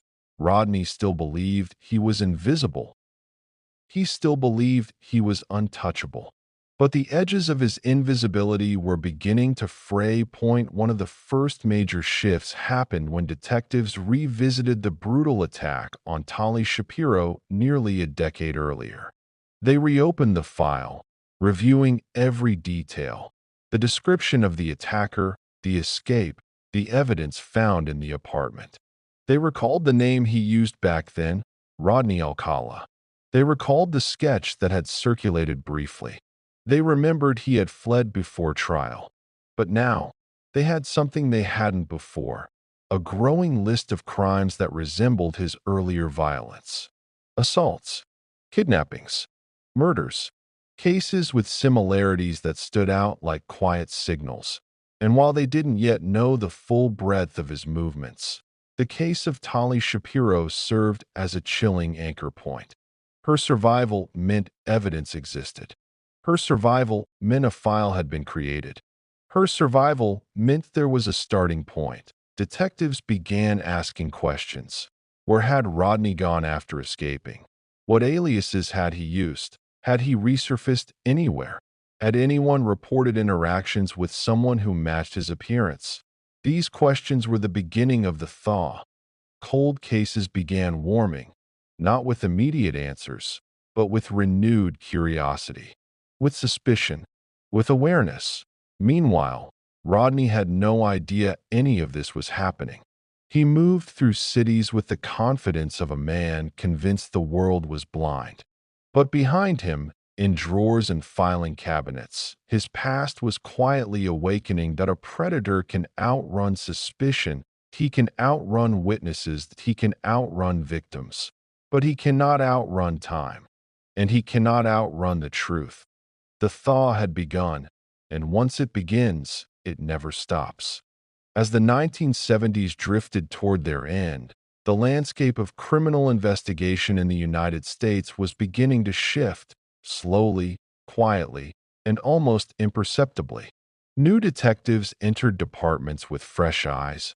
Old cases were revisited out of duty or curiosity, and families of the missing continued to push for answers with a persistence that refused to die. And while Rodney Alcala continued drifting from city to city, camera over his shoulder, mask perfectly in place, the world behind him was beginning to stir in ways he could not yet sense. The thawing of cold cases does not happen in a straight line. It happens in fragments, small sparks that seem meaningless until they begin to connect. In Los Angeles, one such spark ignited when a detective reviewing an unrelated case revisited the old file of Tali Shapiro, the young girl Rodney had nearly killed a decade earlier. The detective didn't expect a revelation. The case had been dormant for years. Its primary suspect vanished. But as he flipped through the yellowing pages, one detail began echoing. The suspect had never been caught. Rodney Alcala was still out there. What the detective didn't yet know was that Rodney had not been hiding. He had been wandering openly, living under various names, approaching strangers with confident ease, appearing on television, and continuing his violent descent. But the Tali Shapiro case was now breathing again, not loudly, but enough to stir interest among investigators who wondered how a man with that level of brutality could simply vanish without resurfacing anywhere. If he had vanished, where had he gone? If he was alive, what had he been doing all these years? And if he had done something this horrific once, had he done it again? These questions lingered like faint echoes in the minds of detectives, even before they knew where to look for answers. Meanwhile, in other parts of the country, more echoes were forming. In Seattle, a case involving a young woman abducted near the University of Washington contained small details that resonated with the earlier attack in Los Angeles. Details involving charm, manipulation, and a man who appeared confident with a camera. At the time, detectives chalked these similarities up to coincidence. But the case never fully left their minds. In New York, investigators occasionally discussed a man known simply as a photography creep, a nickname whispered among some women who had encountered a stranger with overly eager interest in taking their portraits. They didn't know his name. They didn't know his background. But the descriptions were eerily consistent. Soft voice, gentle smile, intense eyes, a sense of charm laced with something indescribably unsettling. In Wyoming, case files involving a missing teenage girl still sat open on desks, the details haunting a department that had few leads and fewer answers. They believed the perpetrator was a drifter, someone intelligent, someone calm, someone passing through, someone like Rodney. These cases were not yet connected. Each department believed its situation was isolated. But the eerie similarities between victims, their age, their vulnerability, The circumstances surrounding their disappearances created quiet suspicions that something larger was at play. Cold cases do not warm through luck. They warm through pressure. For some families, that pressure came from grief that refused to fade. They wrote letters, visited police stations, begged detectives to revisit evidence. For others, intuition drove them, an unshakable belief that their loved one's disappearance was not random, not a runaway situation, not a tragic accident. They believed someone was responsible, and though they had no idea who that someone was, they pushed investigators to keep looking. These families were the heartbeat of the Thaw. Their persistence kept dusty folders from being sealed forever, and gradually, these revived questions began entering the orbit of detectives who had never stopped thinking about the man who had escaped California years earlier.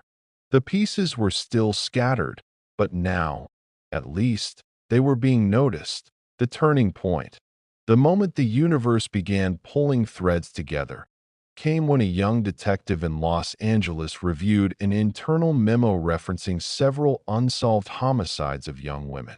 She noticed something strange in the timeline. Several of the victims disappeared around the same periods when Rodney was known to be in California. The detective didn't know who Rodney was at first. She traced the name back through older files until she found the Tali Shapiro case, the man who had committed a crime that brutal had disappeared, a man with a history of luring victims with charm, a man who had never been arrested, a man who was possibly still alive. That was enough to spark suspicion. But the real break came from an unexpected source. A police officer who happened to watch an old rerun of the dating game late one night. He recognized Rodney, not from fame, but from a sketch he had seen years earlier related to a cold case file. The sketch was old, faded, and imprecise, but the resemblance was undeniable. The officer froze. He rewound the tape. He rewound it again. It was him. It had to be. The next morning, he contacted his department. Within days, the name Rodney Alcala began circling through investigative channels once again. The thaw that had begun quietly was now gathering momentum. In Los Angeles, detectives reopened his file. In other states, his name began pinging across discussions of older cases.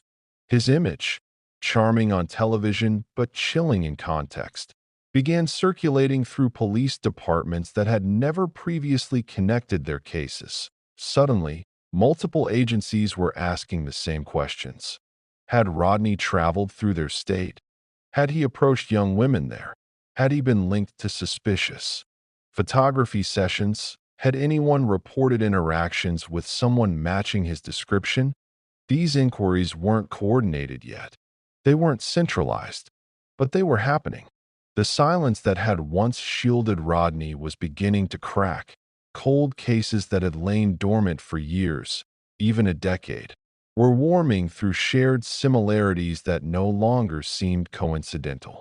Investigators who once sat in separate bubbles were unknowingly inching closer to one truth, one name, one man whose crimes stretched farther than anyone could have imagined.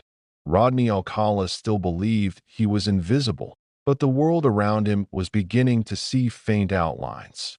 Not clearly, not immediately, but enough. The mask that once protected him so effectively was beginning to slip. Not because he made mistakes, but because time itself was tightening its grip around him. The thaw was no longer subtle. It was accelerating. And soon, the truth he had hidden behind smiles, charm, and a camera would begin rising fully into the light. Chapter 12. Trials that Echoed. By the late 1970s, the slow thaw of cold cases began to harden into something more substantial. For the first time in years, the name Rodney Alcala wasn't just a whispered suspicion in isolated police departments. It was circulating with purpose. Investigators who once believed their cases were unrelated were now beginning to trace an eerie pattern. a path carved by a man who'd moved like a phantom through cities, leaving devastation that took years to stitch together. The turning point arrived with a suddenness that contrasted sharply against the quiet years that preceded it. In 1979, a 12-year-old girl named Robin Samso vanished while walking to ballet class in Huntington Beach, California. She was bright, energetic, full of life. She had blonde hair that caught the sun in ways that made her look like she was always glowing. Her disappearance shattered the community. It wasn't the first time a young girl had gone missing, but something about Robin, her innocence, her youth, the sheer abruptness of her disappearance, sent shockwaves through the town. The police response was swift. Witnesses reported seeing a strange man photographing children in the area earlier that day. When drawing up a sketch based on their descriptions, detectives recognized something chilling. It resembled an old file photo of Rodney Alcala, one that still lived in the drawers of the Los Angeles Police Department from the Tali Shapiro case years earlier. That a name from the past had resurfaced. Investigators tracked Rodney down quickly. He was working as a typesetter for the Los Angeles Times, appearing to live an ordinary, quiet life. He had a calm demeanor, soft voice, neatly organized workspace, the perfect image of someone who would never be associated with violence. But police saw through this illusion instantly. They took him in for questioning regarding Robin's disappearance. For the first time in years, Rodney felt the cage of suspicion tightening around him. But even in this moment, he played the role he had perfected, the polite, articulate, misunderstood artist. He insisted he was innocent, claimed he was being targeted unfairly, asserted that he was a creative soul, not a criminal. And because he had spent years fine-tuning this persona, he performed it flawlessly. Still, something shifted. Investigators didn't buy it, and when they searched his storage locker, the case against him began forming rapidly. Inside, they found an enormous collection of photographs, hundreds of women, many unidentified. Many posed in ways that suggested vulnerability. They found jewelry belonging to women who had disappeared. They found personal items that connected him to locations where crimes had occurred. Among these items was a pair of earrings that matched those worn by Robin Samso shortly before she vanished. Evidence was forming. It was messy, incomplete, but enough to raise the stakes. Rodney was arrested. The trial that followed in 1980 was the beginning of a legal saga that would stretch across decades, marked by confusion, mistrials, legal challenges, and shocking revelations. But this first trial was raw, powered by anger, grief, and determination. The state was prepared to argue that Rodney was the man who abducted and murdered 12-year-old Robin Samso. The prosecution presented evidence, witnesses, and details that painted Rodney as a cunning predator hiding behind charm. The defense countered aggressively, claiming the evidence was circumstantial, insisting Rodney's photography was harmless, arguing that the items found in his locker had innocent explanations. And Rodney himself played the part of the wrongfully accused man with disturbing conviction. He sat calmly in court, wearing neatly pressed clothes, listening attentively, rarely showing emotion. To jurors, his demeanor seemed at odds with the crimes described. Another illusion he weaponized effortlessly. But beneath the courtroom's tension was something else, the beginning of recognition. As the trial unfolded, more people began identifying him. Those who had once encountered a strange photographer, those who had felt uneasy around a man offering modeling opportunities, those who had seen his face somewhere they couldn't place. Some remembered seeing him at beaches, some at parks, some on campuses, some recognized him from the dating game episode. Slowly, the facade he had maintained for decades began to crack. The jury deliberated intensely. They were not simply deciding the fate of one man. They were deciding whether the smiling contestant from a popular TV show could be the same person responsible for such horrific violence. In the end, they convicted him. Rodney Alcala was sentenced to death, but this was only the beginning. Rodney appealed, and appealed, and appealed again. His intelligence, once a tool for manipulation, became a tool for legal survival. He learned the system, studied precedents, found loopholes, and challenged rulings with the precision of someone who thrived on control. In 1984, the California Supreme Court overturned his conviction on procedural grounds, due to the jury being improperly informed of his prior crimes, not because he was innocent. He was granted a new trial. The news devastated Robin's family. They had believed justice had been served. They had believed the man responsible for their daughter's death was finally locked away. But now, they were thrown back into uncertainty. And while they suffered through this emotional turmoil, Rodney prepared for another performance. He walked into the retrial with even more confidence. This time, he wore the mask of the wrongly accused intellectual, calm, articulate, knowledgeable. The prosecution presented the same evidence, the same testimonies, the same timeline. And once again, the jury convicted him. Once again, he was sentenced to death. But again, Rodney appealed that he wasn't simply fighting for his life. He was fighting for control, the thing he valued more than anything else. And as appeals dragged on, something else was shifting behind the scenes. Other cases were being quietly re-examined. DNA technology, still in its infancy, was becoming a powerful tool. Cold cases from years earlier were beginning to thaw faster and clearer than ever before.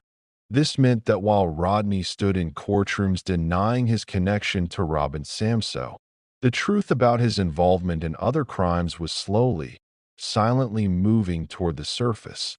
The trials echoed with tension. They echoed with grief. They echoed with the haunting question no one could yet answer. How many victims were there? The mask was cracking. The illusion was evaporating, and the truth was preparing to break through. The first conviction, overturned on a technicality, didn't break the resolve of Robin Samso's family, but it emboldened Rodney Alcala. Every reversal of fate, every loophole discovered, reinforced his long-standing belief that he could outmaneuver any system. It was the same confidence that had carried him across states, the same delusion that made him feel untouchable after walking off the dating game stage.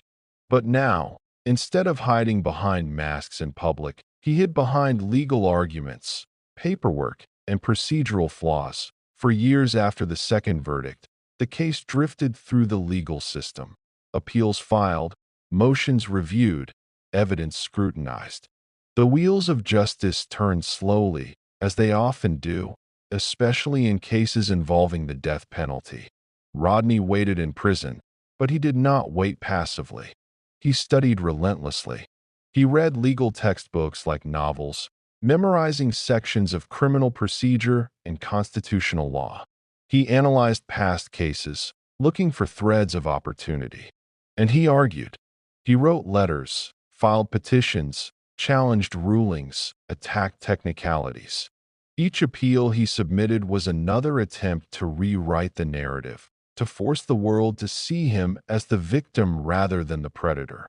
Yet outside the prison walls, a parallel story was unfolding that a technological revolution was beginning. One that would become the greatest enemy a predator like Rodney could ever face. DNA analysis, once a distant scientific concept, was evolving rapidly. What had been impossible during his early crimes, linking evidence from different states, connecting unidentified samples to suspects, was now becoming achievable.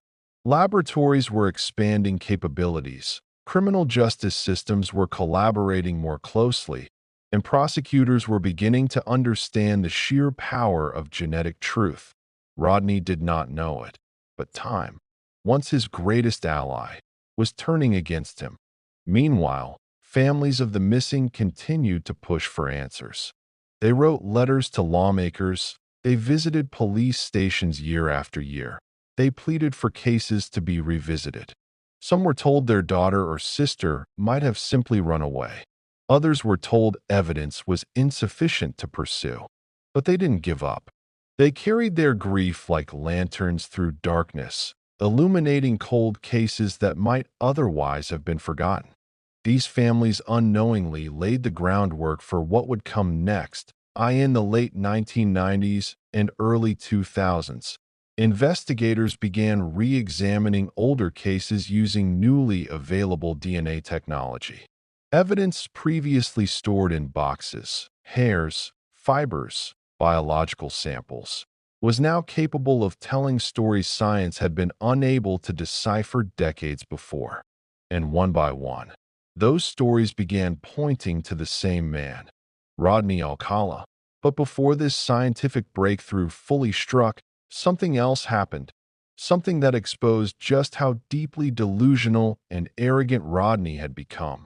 During one stage of the legal process, he made the baffling decision to represent himself. He walked into the courtroom not as a defendant relying on counsel, but as a man who believed he could talk, perform, and manipulate his way out of a capital murder charge. He cross-examined witnesses. He questioned experts. He argued with prosecutors. And most chillingly, he questioned the mother of his victim, directly, coldly, with a calmness that horrified everyone present. There is a moment in this trial that many still struggle to comprehend. Rodney, in the middle of presenting his case, played a self-composed recording, a bizarre, rambling song-like piece that referenced his innocence. It was surreal, unsettling, and deeply revealing. It showed a mind disconnected from empathy, anchored instead in ego and performance. Prosecutors described his courtroom behavior as a show, and that's exactly what it was, a performance by a man who believed intellect and charm could substitute for truth. But the truth was no longer silent. Just as Rodney was attempting to delay and deflect through legal theatrics, DNA evidence began to surface. Evidence from cases decades old, victims found far from California, crimes once believed to be isolated tragedies. Laboratories began confirming matches that investigators had suspected but never been able to prove point one by one. Victim profiles aligned with samples connected to Rodney Alcala, that a young woman murdered in the 1970s, that another found in a ravine years before Robin's case, that a case from Los Angeles, that a case from New York, that a case from Wyoming. These women, whose stories had floated in the quiet of unsolved files for decades, were now speaking through science. Their voices, silenced long ago, were rising through cold data. And behind every confirmation was the same name. The same man who had once smiled into a television camera as though nothing in the world lived behind his eyes. The prosecution, armed with this new evidence, moved swiftly. They launched a broader case against Rodney, one that went beyond Robin Samso, targeting his suspected responsibility for multiple murders across different states. These were not crimes of impulse. They were calculated predatory acts conducted with chilling consistency. And now, finally, the justice system could see the breadth of his violence. The trial that followed was unlike anything the courtroom had seen before. Gone was the illusion of an isolated act. Gone was the facade of a misunderstood artist. Gone was any idea that he had been wrongfully accused, with DNA tying him to victims who had once been strangers in unrelated investigations. The court could finally present him not as a man accused of a single crime, but as a serial predator with a trail of devastation stretching across years and states. And the reaction was immediate. Jurors were stunned. Families were shaken. Investigators were vindicated. The world, once fooled by his charm, saw him clearly for the first time that Rodney's response to the mounting evidence was not remorse. It was performance. He argued. He objected. He claimed inconsistencies. He challenged scientific credibility. He insisted the evidence was flawed. But each argument fell apart under the weight of irrefutable truth. The trials echoed, not just through the courtroom, but through the entire criminal justice system. His case became a symbol of how far a predator can slip through gaps in investigative processes, and how, eventually, persistence, science, and time can converge to reveal the truth. By the end of these proceedings, Rodney Alcala was no longer simply a suspect or even a convicted murderer. He was something far more chilling. A confirmed serial killer, that a predator whose crimes had spanned decades, that a man who had believed he could outrun justice forever. But the echoes of his trials proved otherwise. For the first time in his life, the walls were closing in. Chapter 13.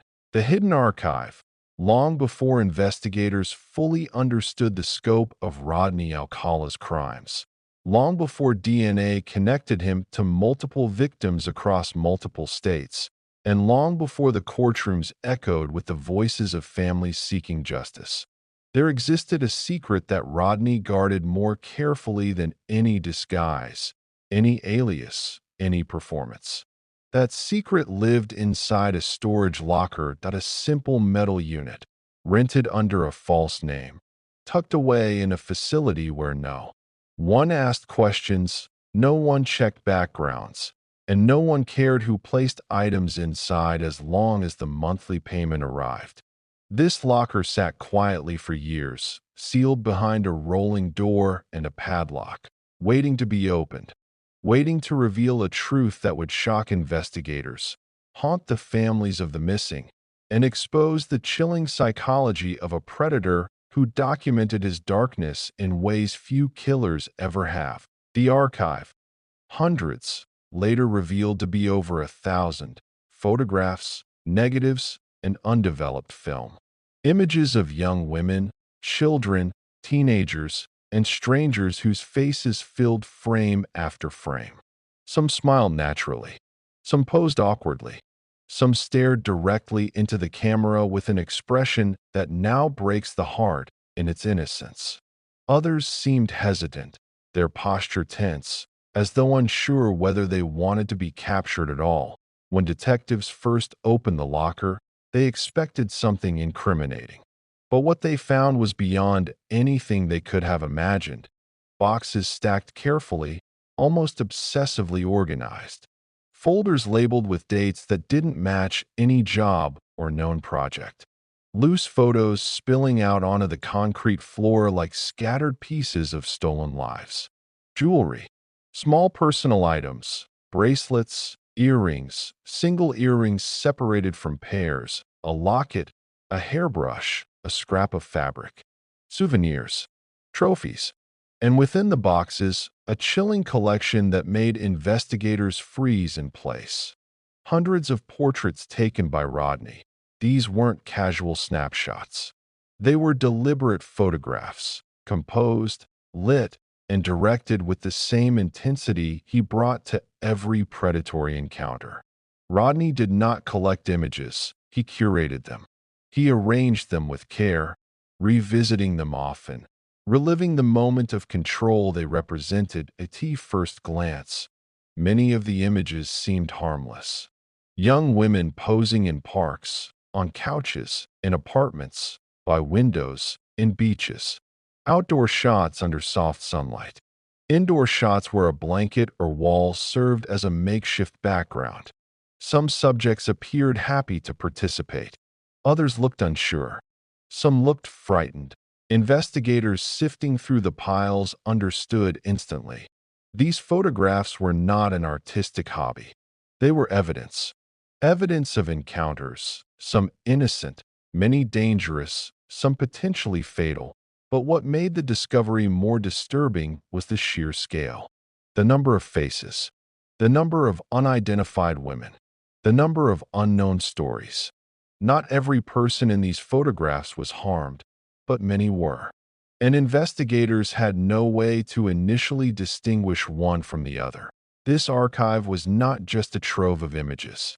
It was a silent map of Rodney Alcala's path through the 1970s. Every face captured was a breadcrumb. Every portrait was a clue. Every name, if the subject had even given one, represented a thread in the larger tapestry of a predator who had used a camera not only as a lure, but as a mechanism of control, possession, and memory. To understand what this archive represented, it is crucial to understand the psychology behind it. Serial predators often keep trophies, objects that remind them of a moment of power, physical tokens that extend the emotional high long after the act has ended. But Rodney took this to another level. He didn't collect a single item per victim. He captured entire portraits. He documented his encounters with the obsession of someone who wanted to relive them endlessly. The photographs were not merely memories. They were ownership. Each image declared silently, "I was here. She trusted me that I controlled the moment, and no one knew." Investigators, flipping through the archive under harsh fluorescent lights, felt an uneasiness that lingered long after the boxes were sealed again. The faces haunted them.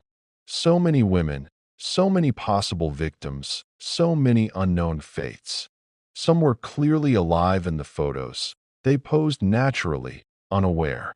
But others carried a stillness that seemed too heavy, too forced, too unnatural. When police released a selection of photos to the public in hopes of identifying subjects, something unexpected and heartbreaking occurred. Families began calling in, not to report victims, at least not always, but to confirm that the living faces staring back at them belonged to daughters, sisters, friends who had simply met a strange photographer once, long ago, and never understood the danger they were in. Survivors recognized themselves. Women called investigators with trembling voices, describing uncomfortable encounters. Others spoke of posing for a man with intense eyes who made them uneasy. And some calls came from families who hadn't heard from a loved one in decades. Suddenly, the archive was no longer a collection of photographs. That it was a doorway into the past, that a graveyard of moments frozen in time, that a gallery of potential victims whose stories had gone unheard for far too long. For investigators, sorting through the archive became an emotional weight. They knew some of the women in the photos were still alive, but they also knew many were not. And because Rodney had traveled across states with the ease of someone who believed he owned the world, many of the faces belonged to women whose cases had never even been connected to one another. The hidden archive exposed the magnitude of his predation, that he hadn't just targeted a handful of victims. He had approached hundreds. He had manipulated hundreds. He had photographed hundreds. And somewhere among those images were the faces of women whose lives he had taken. The archive was a confession, not in words, but in images. The confession he never intended to reveal, that a confession sealed inside boxes that he believed would remain hidden forever. But now, after decades wandering in the dark, those faces were finally seeing the light. And as investigators stared into the eyes of Rodney's silent gallery, one truth became clear. The monster behind the camera had left behind far more than anyone realized. The storage locker was supposed to protect Rodney Alcala's secrets. It was supposed to stay locked, untouched, and unnoticed, just another anonymous steel container in a row of hundreds. But now that it had been opened, the truth inside it began flowing outward like cold air from a tomb. And as detectives continued sifting through the photographs, the full horror of the hidden archive began to take shape. They laid the photographs out on long tables, rows and rows of faces staring upward, frozen in time. Hundreds of women, teenagers, children, some smiling, some uncomfortable, some staring with a haunting stillness that seemed to communicate something they didn't have the words for at the time. The officers, hardened by years of investigative work, felt their stomachs tighten as they sorted through image after image. No one had ever seen anything like this. It wasn't just the quantity. It wasn't just the intimacy. It wasn't just the implication. It was the intention behind the archive. The photographs weren't scattered chaotically as forgotten memories might be. They were organized, almost ritualistically. Rodney had labeled some of the folders. Others were carefully stacked. Negatives were preserved with meticulous care, as though he feared losing even a single captured face. This wasn't a hobbyist's work. This wasn't an artist's collection. This was a predator's private museum. Every portrait represented a moment where the subject had let their guard down, believing they were in the presence of a harmless photographer. For some, it was a brief encounter that ended with unease but survival. For others, the portrait was likely the last image ever taken of them alive. Detectives didn't know which was which, and that uncertainty is what made the archive so horrifying. The more investigators stared at the faces, the heavier the air around them grew. They weren't just looking at victims, they were looking at potential victims. People whose fate remained unknown. People who might still be alive. People whose families might still be searching. People who might be among the cold cases that had haunted multiple departments for years. Rodney had photographed them all with the same calm, controlled demeanor he used in every performance of his life.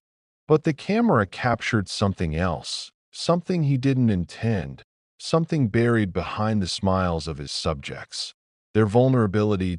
He didn't photograph them as individuals, that he photographed them as possessions.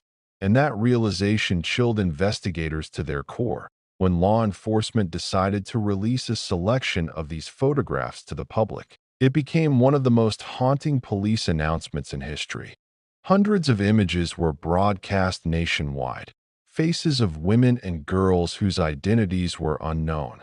The public was asked to help identify them, to bring answers to families, to determine who among them had simply encountered Rodney once and who had never returned home. The reaction was overwhelming. Phones rang nonstop. Officers couldn't keep up with the volume of calls. People across the country recognized themselves, or someone they knew. Some survivors called with trembling voices, recounting encounters they had long tried to forget. They remembered a man with long hair and intense eyes approaching them in a park or at a beach, asking to take their picture. They remembered feeling uneasy but believing he seemed harmless. They remembered leaving abruptly when something felt wrong, though they couldn't name what it was. Others, heartbreakingly, called because they recognized someone who had vanished decades earlier. That's my sister. That's my daughter. That's my friend from school. I haven't seen her since 1978. She disappeared after going out one afternoon.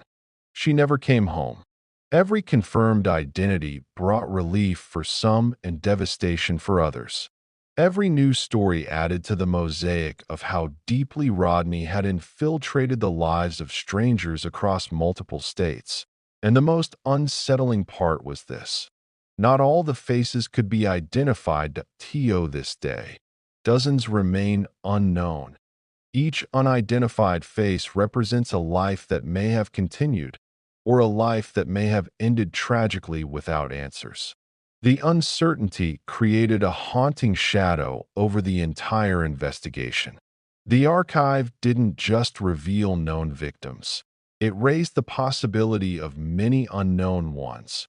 Women whose disappearances were never linked to any crime, or whose families never filed reports, or whose cases were buried beneath the limitations of earlier decades. Detectives spent countless hours trying to trace the timelines reflected in these photos. They studied hairstyles and clothing to determine approximate eras. They examined backgrounds, beaches, apartments, parks, to identify locations. They used shadow patterns to estimate the time of day. They magnified tiny reflections in Rodney's camera lenses to see if they could glimpse what room he was in. Every detail mattered. Every second counted. Every face held secrets that might reveal the true extent of Rodney Alcala's crimes. As investigators worked, a disturbing pattern became clear. Rodney didn't take these photos casually, that he took them with purpose, that he posed many subjects in ways that suggested control, vulnerability, or intimacy. He directed them with confidence. He instructed them to tilt their heads, adjust their clothing, change their posture. He captured expressions ranging from joyous to terrified, as though experimenting with emotion like a painter studying contrasts. For him, these photos were not keepsakes. They were trophies. They were evidence of his ability to manipulate strangers, to gain their trust, to lure them into private spaces, to make them follow his instructions. Each photograph was a victory, a reminder, a frozen echo of a moment where he held complete power. It dawned on investigators that the archive was more than a collection. It was a roadmap of everywhere Rodney had been, a roadmap of everyone he had approached, a roadmap that might lead to the answers buried in cold case files across the country. And indeed, it did. Point one by one, detectives began matching faces from the archive to victims. Some from California, some from New York, some from states investigators hadn't even realized Rodney had visited. The chilling truth became clear. Rodney Alcala's reach was far wider than anyone imagined. He wasn't a predator who targeted one area. He wasn't limited to one age group. He didn't follow a single pattern of approach. His crimes spanned miles, years, and countless victims. And the archive, once hidden, had become a testament to his path of destruction. But for all the faces that were finally identified, the most haunting ones remain unanswered. The women whose names are still unknown, whose stories remain untold, whose photographs continue to exist as silent reminders of encounters with a monster who used a camera as both bait and weapon.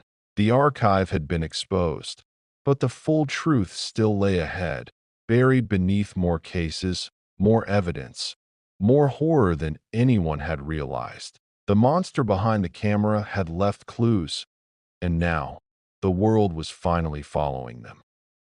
Chapter 14. When Justice Catches Up. For decades, Rodney Alcala had lived inside the quiet spaces between jurisdictions, the gaps in communication, the limitations of mid-20th century investigative science. Those gaps were his shelter. They allowed him to travel freely, reinvent himself endlessly, and operate in the margins where victims vanished without patterns, without answers, without connection. But by the early 2000s, those margins were shrinking. The world was changing, slowly, steadily, and with a kind of precision that Rodney never saw coming. Technology had finally grown teeth. DNA analysis, once experimental, was now becoming a standard tool of investigation. Cold cases that had sat untouched for decades were being reopened with renewed hope. Samples once too degraded for examination were now sufficient to reveal genetic truth. Separate counties that had never exchanged information were beginning to collaborate. And detectives across multiple states were discovering a disturbing reality. They had all been chasing the same phantom. Rodney Alcala had believed he could outlast time.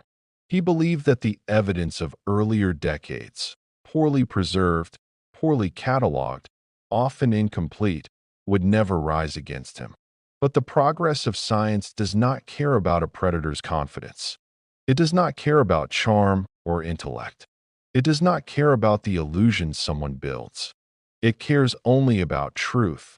And in the early 2000s, the truth began to speak. That it started in California, where evidence from several 1970s homicide cases was quietly sent off for DNA testing. These cases had haunted investigators for years. Cases involving young women found in remote locations. Cases that shared unsettling similarities. Cases with no suspects strong enough to pursue.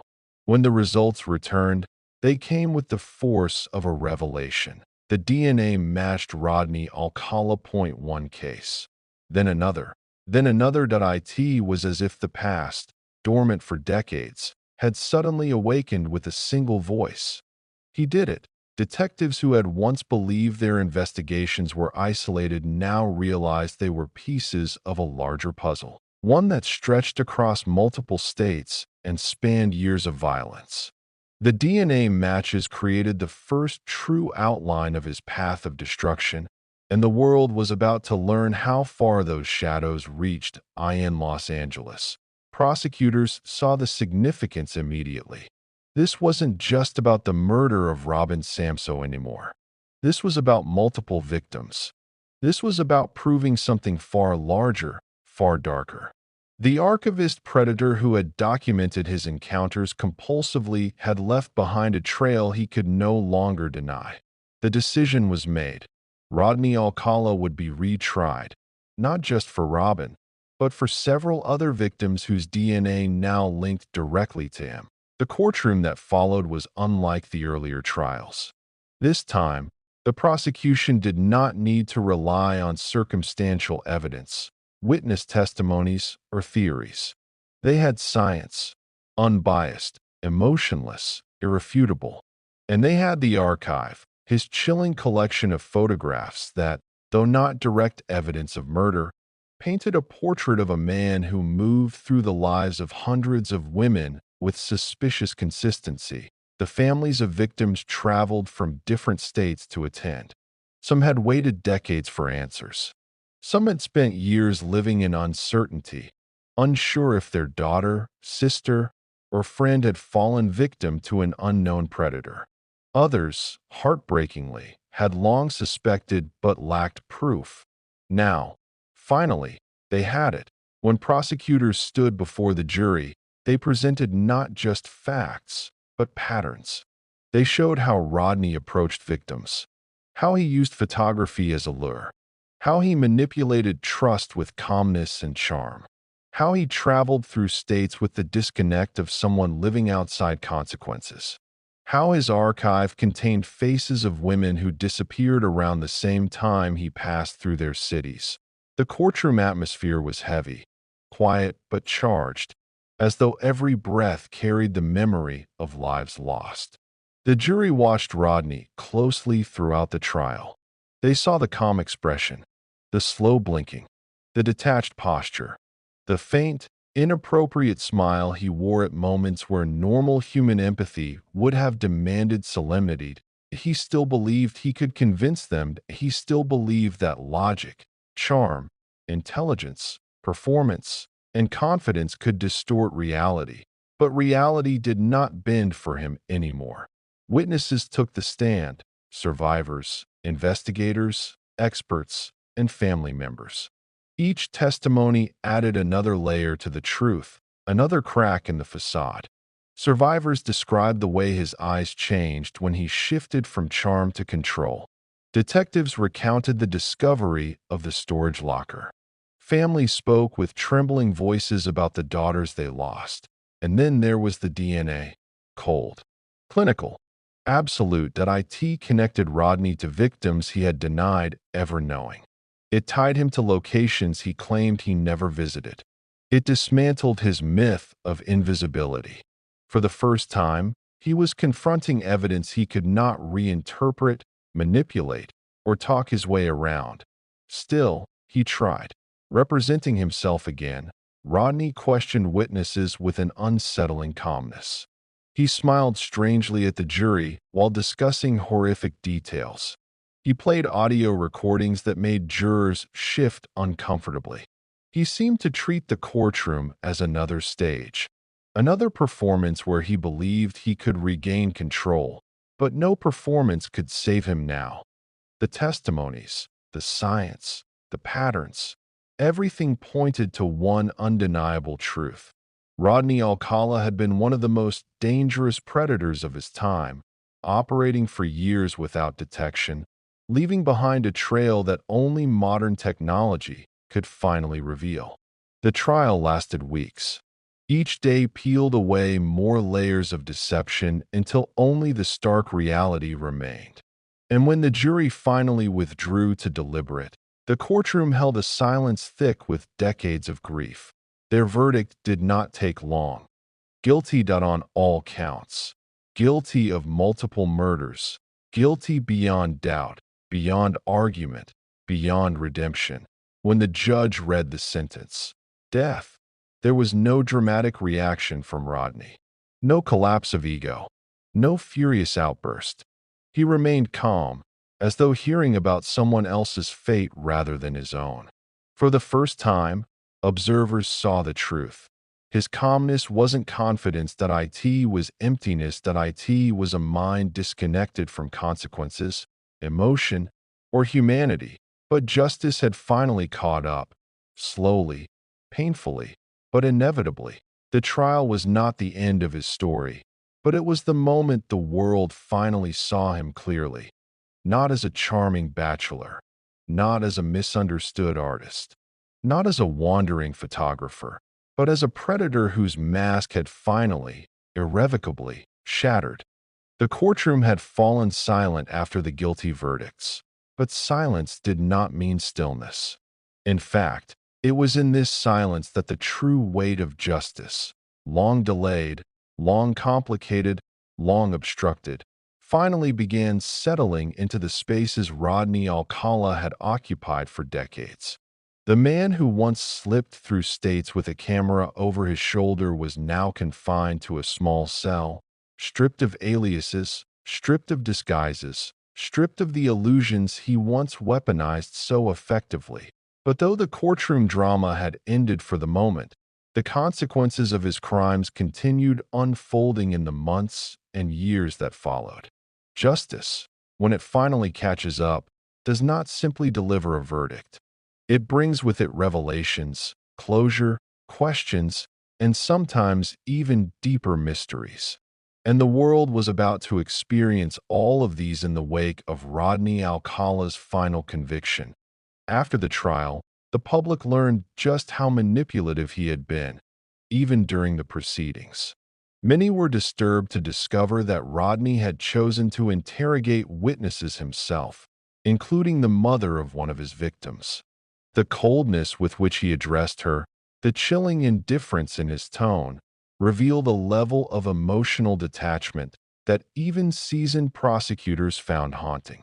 It was a final glimpse into the mind of a predator who saw people not as human beings, but as elements in a narrative he believed he could control. But the trial also brought something unexpectedly powerful: unity. Families who had never met, whose lives had been shattered in different cities, in different years, in different circumstances, began to find one another. They shared memories, stories, fears, and small details only they could understand. A mother from California embraced the sister of a victim from New York. A father who had spent 20 years searching for answers sat beside a family from Wyoming whose daughter had vanished without explanation. These connections created a new kind of support system, one born from tragedy, but strengthened by truth. And truth, now that it had surfaced, continued to reveal itself in ways no one anticipated. Shortly after the trial concluded, investigators began re-examining cases from Rodney's past using newly available technology. Some of the evidence collected in the 1970s had been stored poorly, but enough remained intact to begin generating definitive answers. In several cases, DNA that had once been nothing more than microscopic patterns now spoke with clarity. It confirmed his involvement in murders previously unsolved, solidifying his status not just as a killer, but as one of the most prolific predators in American history. But the discovery did more than confirm guilt. It gave families long-awaited closure. Some finally understood what had happened to loved ones who vanished decades earlier. Some had their suspicions validated. Others could finally mourn with certainty instead of drowning in uncertainty. Not all families received closure, however. Many faces from the archive remained unidentified. Many names were still missing. Many timelines were incomplete, ghostly outlines with no clear beginning or end. These unresolved cases became part of a larger effort by investigators and advocacy groups. They released more photographs to the public, hoping that someone, somewhere, might recognize a face or remember an encounter.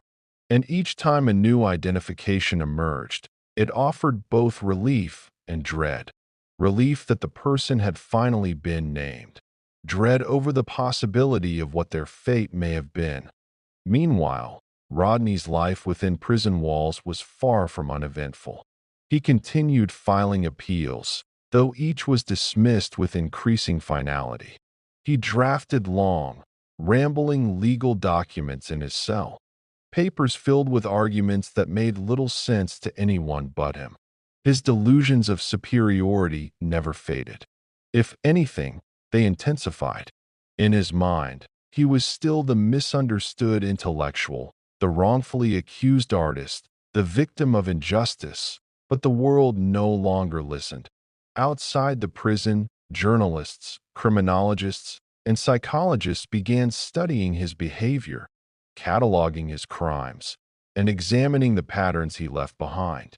The story of Rodney Alcala became a cautionary tale, one that highlighted how easily predators could slip through gaps in a fractured justice system, how charm could mask monstrous intent, how a camera could become a weapon, and how long it could take for justice to catch up to someone who spent his life running from it. Documentaries were produced. Books were written. Students studying criminal psychology examined his case as an example of extreme manipulation and pathological deceit. Professors pointed to the failures that allowed him to continue for so long. The lack of communication between states, the absence of national databases, the reliance on eyewitness testimony in an era before forensic science matured. Every layer of his story revealed a deeper lesson about vulnerability, not just in individuals, but in institutions. Even as his case was studied, the photographs from his archive remained a central focus. Detectives revisited cold cases yearly, matching faces, investigating leads, and reaching out to families. In some cases, they discovered survivors, women who recalled encountering Rodney, but had never reported it out of fear or shame. Their stories helped fill in missing pieces, offering insight into how he approached victims, how he manipulated trust, and how he concealed danger behind gentleness. And then there were the mysteries that would never be solved. Photographs of women who could not be identified, potential victims whose remains may never be found, families who might never know what happened to their missing daughters or sisters. These unanswered questions became part of the legacy of Rodney Alcala, a legacy defined by shadows, silence, and the lingering ache of uncertainty. Yet, despite everything that remained unknown, justice had finally struck with a force that could not be undone. His final death sentence, one of several, ensured he would never walk free again. He would never pick up a camera. He would never approach another stranger. He would never wear the mask of charm in public spaces again. He would spend the rest of his days in the very thing he feared most: confinement, control of his freedom taken away, the illusion of superiority stripped by the weight of truth. For a man who once believed he walked above consequence, the reality of a prison cell was a stark and fitting conclusion. But justice catching up is never just about the criminal. It is about the restoration of truth. That it is about the protection of future victims. That it is about giving families the answers they deserve. That it is about ensuring the world sees the monster clearly, without disguise, without charm, without the camera that once softened his image.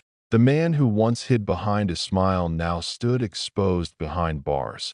And although many questions about his past still lingered unanswered, one truth was finally undeniable: Rodney Alcala would never hurt anyone again. Chapter 15.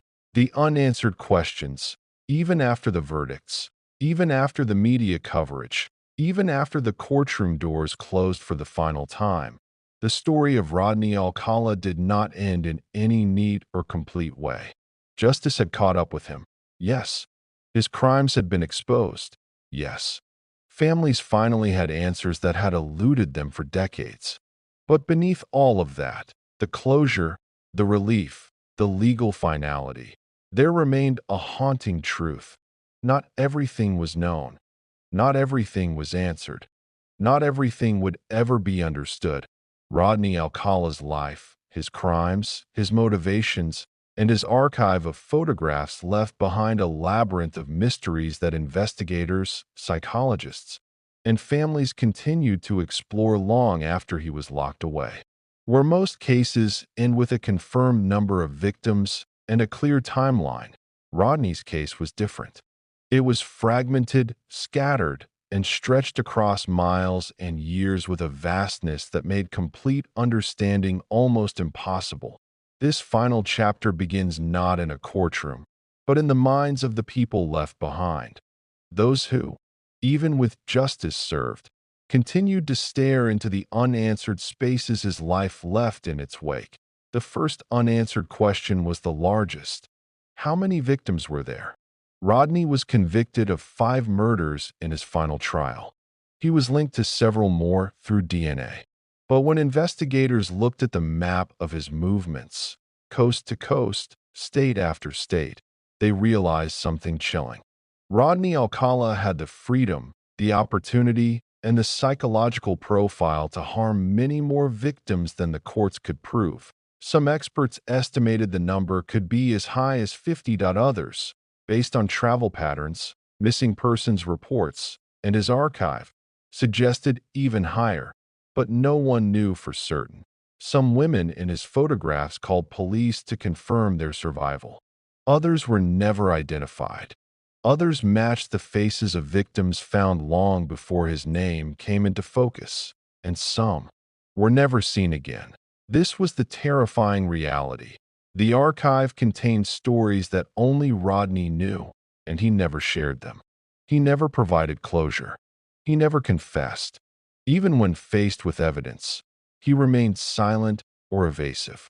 He did not claim victims to boast. He did not admit guilt to unburden himself. He simply let the unanswered linger like shadows that he alone could control.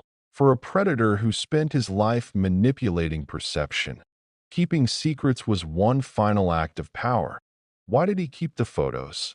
This was another unanswered question.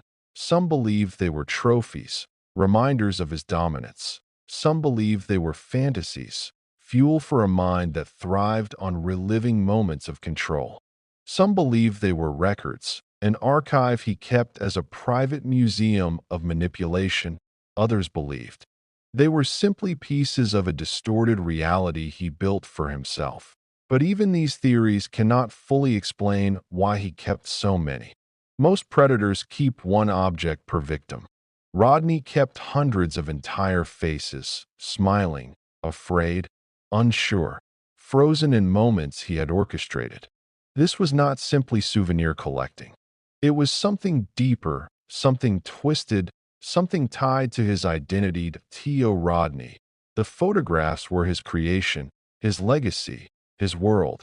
They were the one place where he felt he was in complete control. Why did he escalate? This, too, remains a question without a perfect answer. Some psychologists believe the rejection from the dating game winner triggered something inside him, an ego wound that curdled into rage. Others believed his crimes escalated the moment he realized he could escape. Consequences repeatedly. Some believed DNA evidence finally proved what had always been true. Rodney never stopped escalating. And yet, there is a theory more disturbing than all the others. That Rodney didn't escalate at all. He was always like this. He was always capable of extreme violence. He simply became bolder with time, that he didn't transform into a monster. He simply peeled away the mask more and more. His early attack on 8-year-old Tali Shapiro showed what he was capable of decades before. his murder convictions. His later crimes, brutal, calculated, and ritualistic, did not emerge suddenly. They were extensions of a pattern he had established long before the world even knew his name. What about the unidentified women? This question haunted investigators the most. Law enforcement, even years after Rodney's final sentencing, continued trying to identify faces from the archive. Some women recognized themselves and called in. Others were recognized by family members. But dozens remained unknown. Women whose images existed without names, without stories, without any record that connected them to Rodney other than a single captured moment on his camera lens. Who were they? Where were they now? Were they alive? Were they victims? Were their families still searching for them? No one could say for sure. Among these unidentified faces were details that made the uncertainty worse. Some appeared relaxed, suggesting a simple photo session. Others looked tense, their expressions stiff. A few appeared terrified, as though the camera captured a moment just before something terrible happened. Investigators stared at these faces again and again, trying to read expressions that could no longer speak. For every identified survivor, there were others who remained mysteries.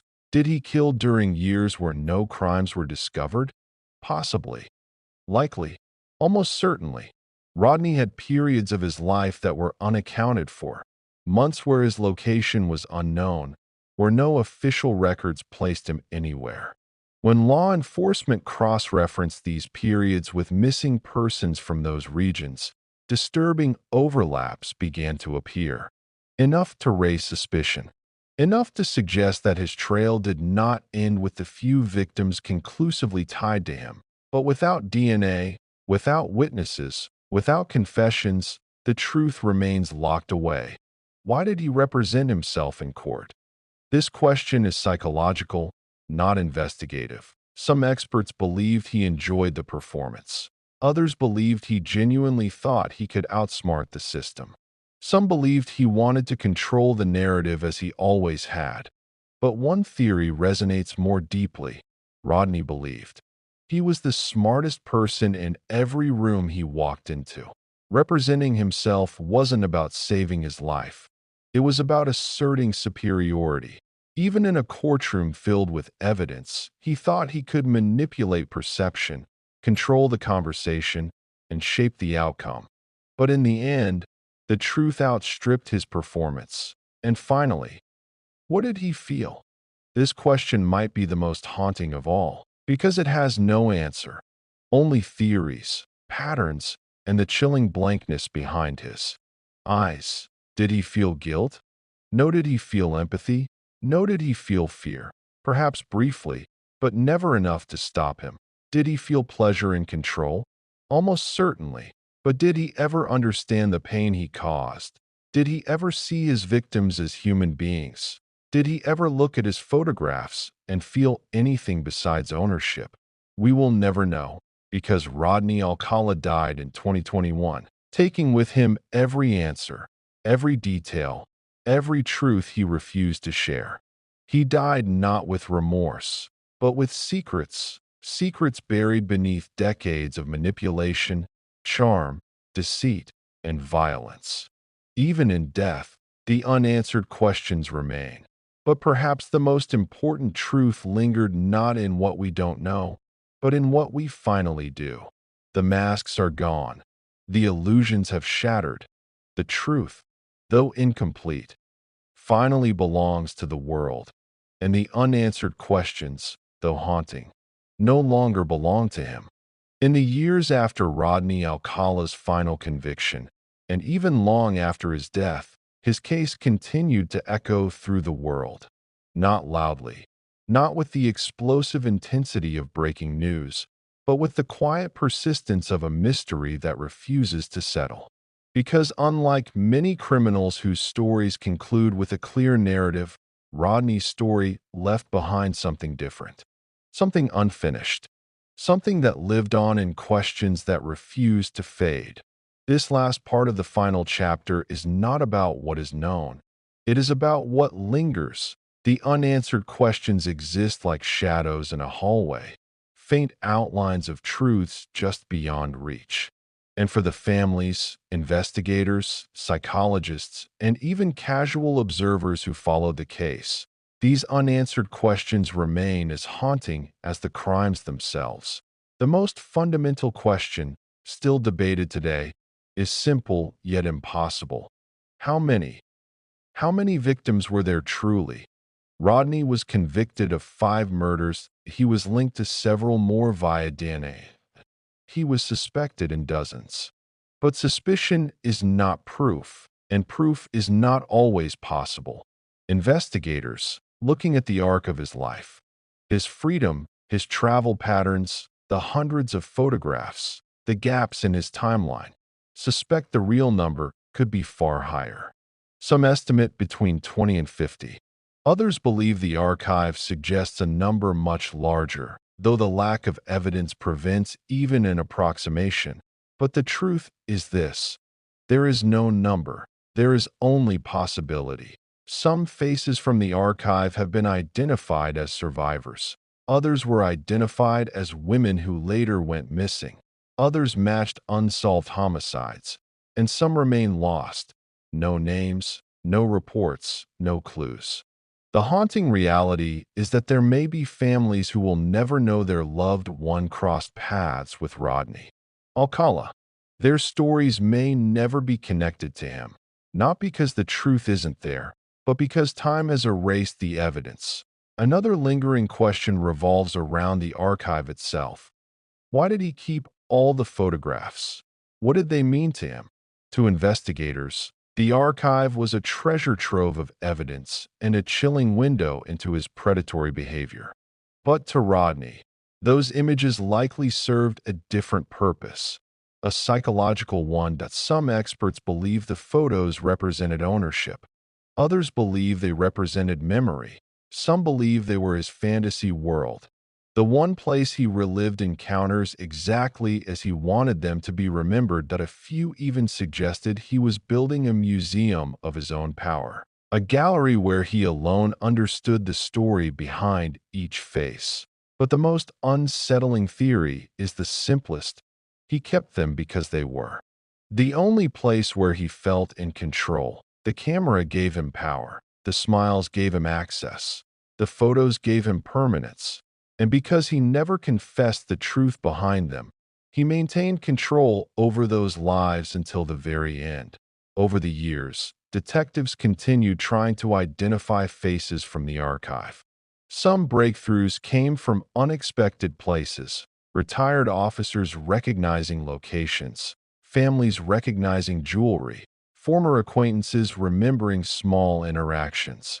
But many faces remain unidentified, like silent witnesses trapped in photographs that can speak only through recognition. Some of the unanswered questions are emotional rather than factual. What were his thoughts in his final years? Did he reflect on anything he had done? Did he feel fear as he aged in prison? Did he feel accomplishment, regret? Nothing at all. The reality is stark. No one truly knows. Throughout his life, Rodney demonstrated a mind built not for remorse, but for manipulation and control. In every courtroom appearance, every interview, every legal motion he submitted, there was no indication he felt guilt. There was no apology, no acknowledgement, no empathy. Even near the end of his life, when illness weakened him and age finally caught up, he remained silent on his secrets. He took them to the grave with the same stubborn confidence that fueled his crimes. Some believed he refused to speak because confession would mean surrender. Others believed he had no truth to confess because he did not see victims as people, only as participants in his distorted internal narrative. Another lingering question touches on society itself. How did he evade capture for so long? Could he do it today? Could someone like him still slip through the cracks? These questions are uncomfortable. They force us to confront the vulnerabilities of older investigative systems. The lack of communication between states, the absence of unified databases, the reliance on paper files and eyewitness memory. They force us to accept that predators could once exist in the spaces between jurisdictions, operating in shadows that no one thought to examine. Today, those shadows are smaller. Technology narrows them, the DNA eliminates them. National databases connect them. But the uncomfortable truth is that the possibility, the faintest possibility, can never be entirely erased. And that is why Rodney's case continues to be studied, analyzed, and discussed even years later. His story is a reminder not of the darkness itself, but of how important it is to shine a light into that darkness. Some unanswered questions are philosophical. Was he born dangerous? Or did something in his life shape him this way? Was there a moment that changed him? Or was the monster always there, merely waiting for the right environment to emerge? Theories vary. Some psychologists believe he demonstrated traits of psychopathy from an early age. Others believe trauma sharpened his pathology. Some argue that opportunity, the lack of consequences early in his life, fueled his confidence. But no theory can capture the full truth. Rodney Alcala was a convergence of factors, psychological, environmental, circumstantial, that created a predator whose crimes were defined not only by violence, but by deception, manipulation, and a chilling patience. But perhaps the most unsettling unanswered question is this: what don't we know? What remains hidden? What secrets died with him? Which faces in his archive still hold untold stories? Which missing persons cases might one day be connected to him? Which may never be. It is rare for a criminal to leave behind a legacy defined by mystery rather than fact. But Rodney's case, because of its scale and its complexity, will always be one of those rare examples. And yet, within all of these unanswered questions, there is a final truth. A truth not about Rodney, but about the world he once hid in. Even without answers, justice caught up. Even without confession, truth emerged. Even without closure for every case, the pattern was exposed. His crimes were unveiled. His methods were understood. His freedom ended. And the unanswered questions, though haunting, no longer protect him. They no longer conceal him. They no longer serve him. Instead, they belong to history, where scholars, investigators, and families will continue searching, not for Rodney's sake, but for the sake of truth. Because some stories do not end with answers. Some end with the pursuit of answers. And that pursuit, long after the man is gone, is what ensures his darkness can never rise again.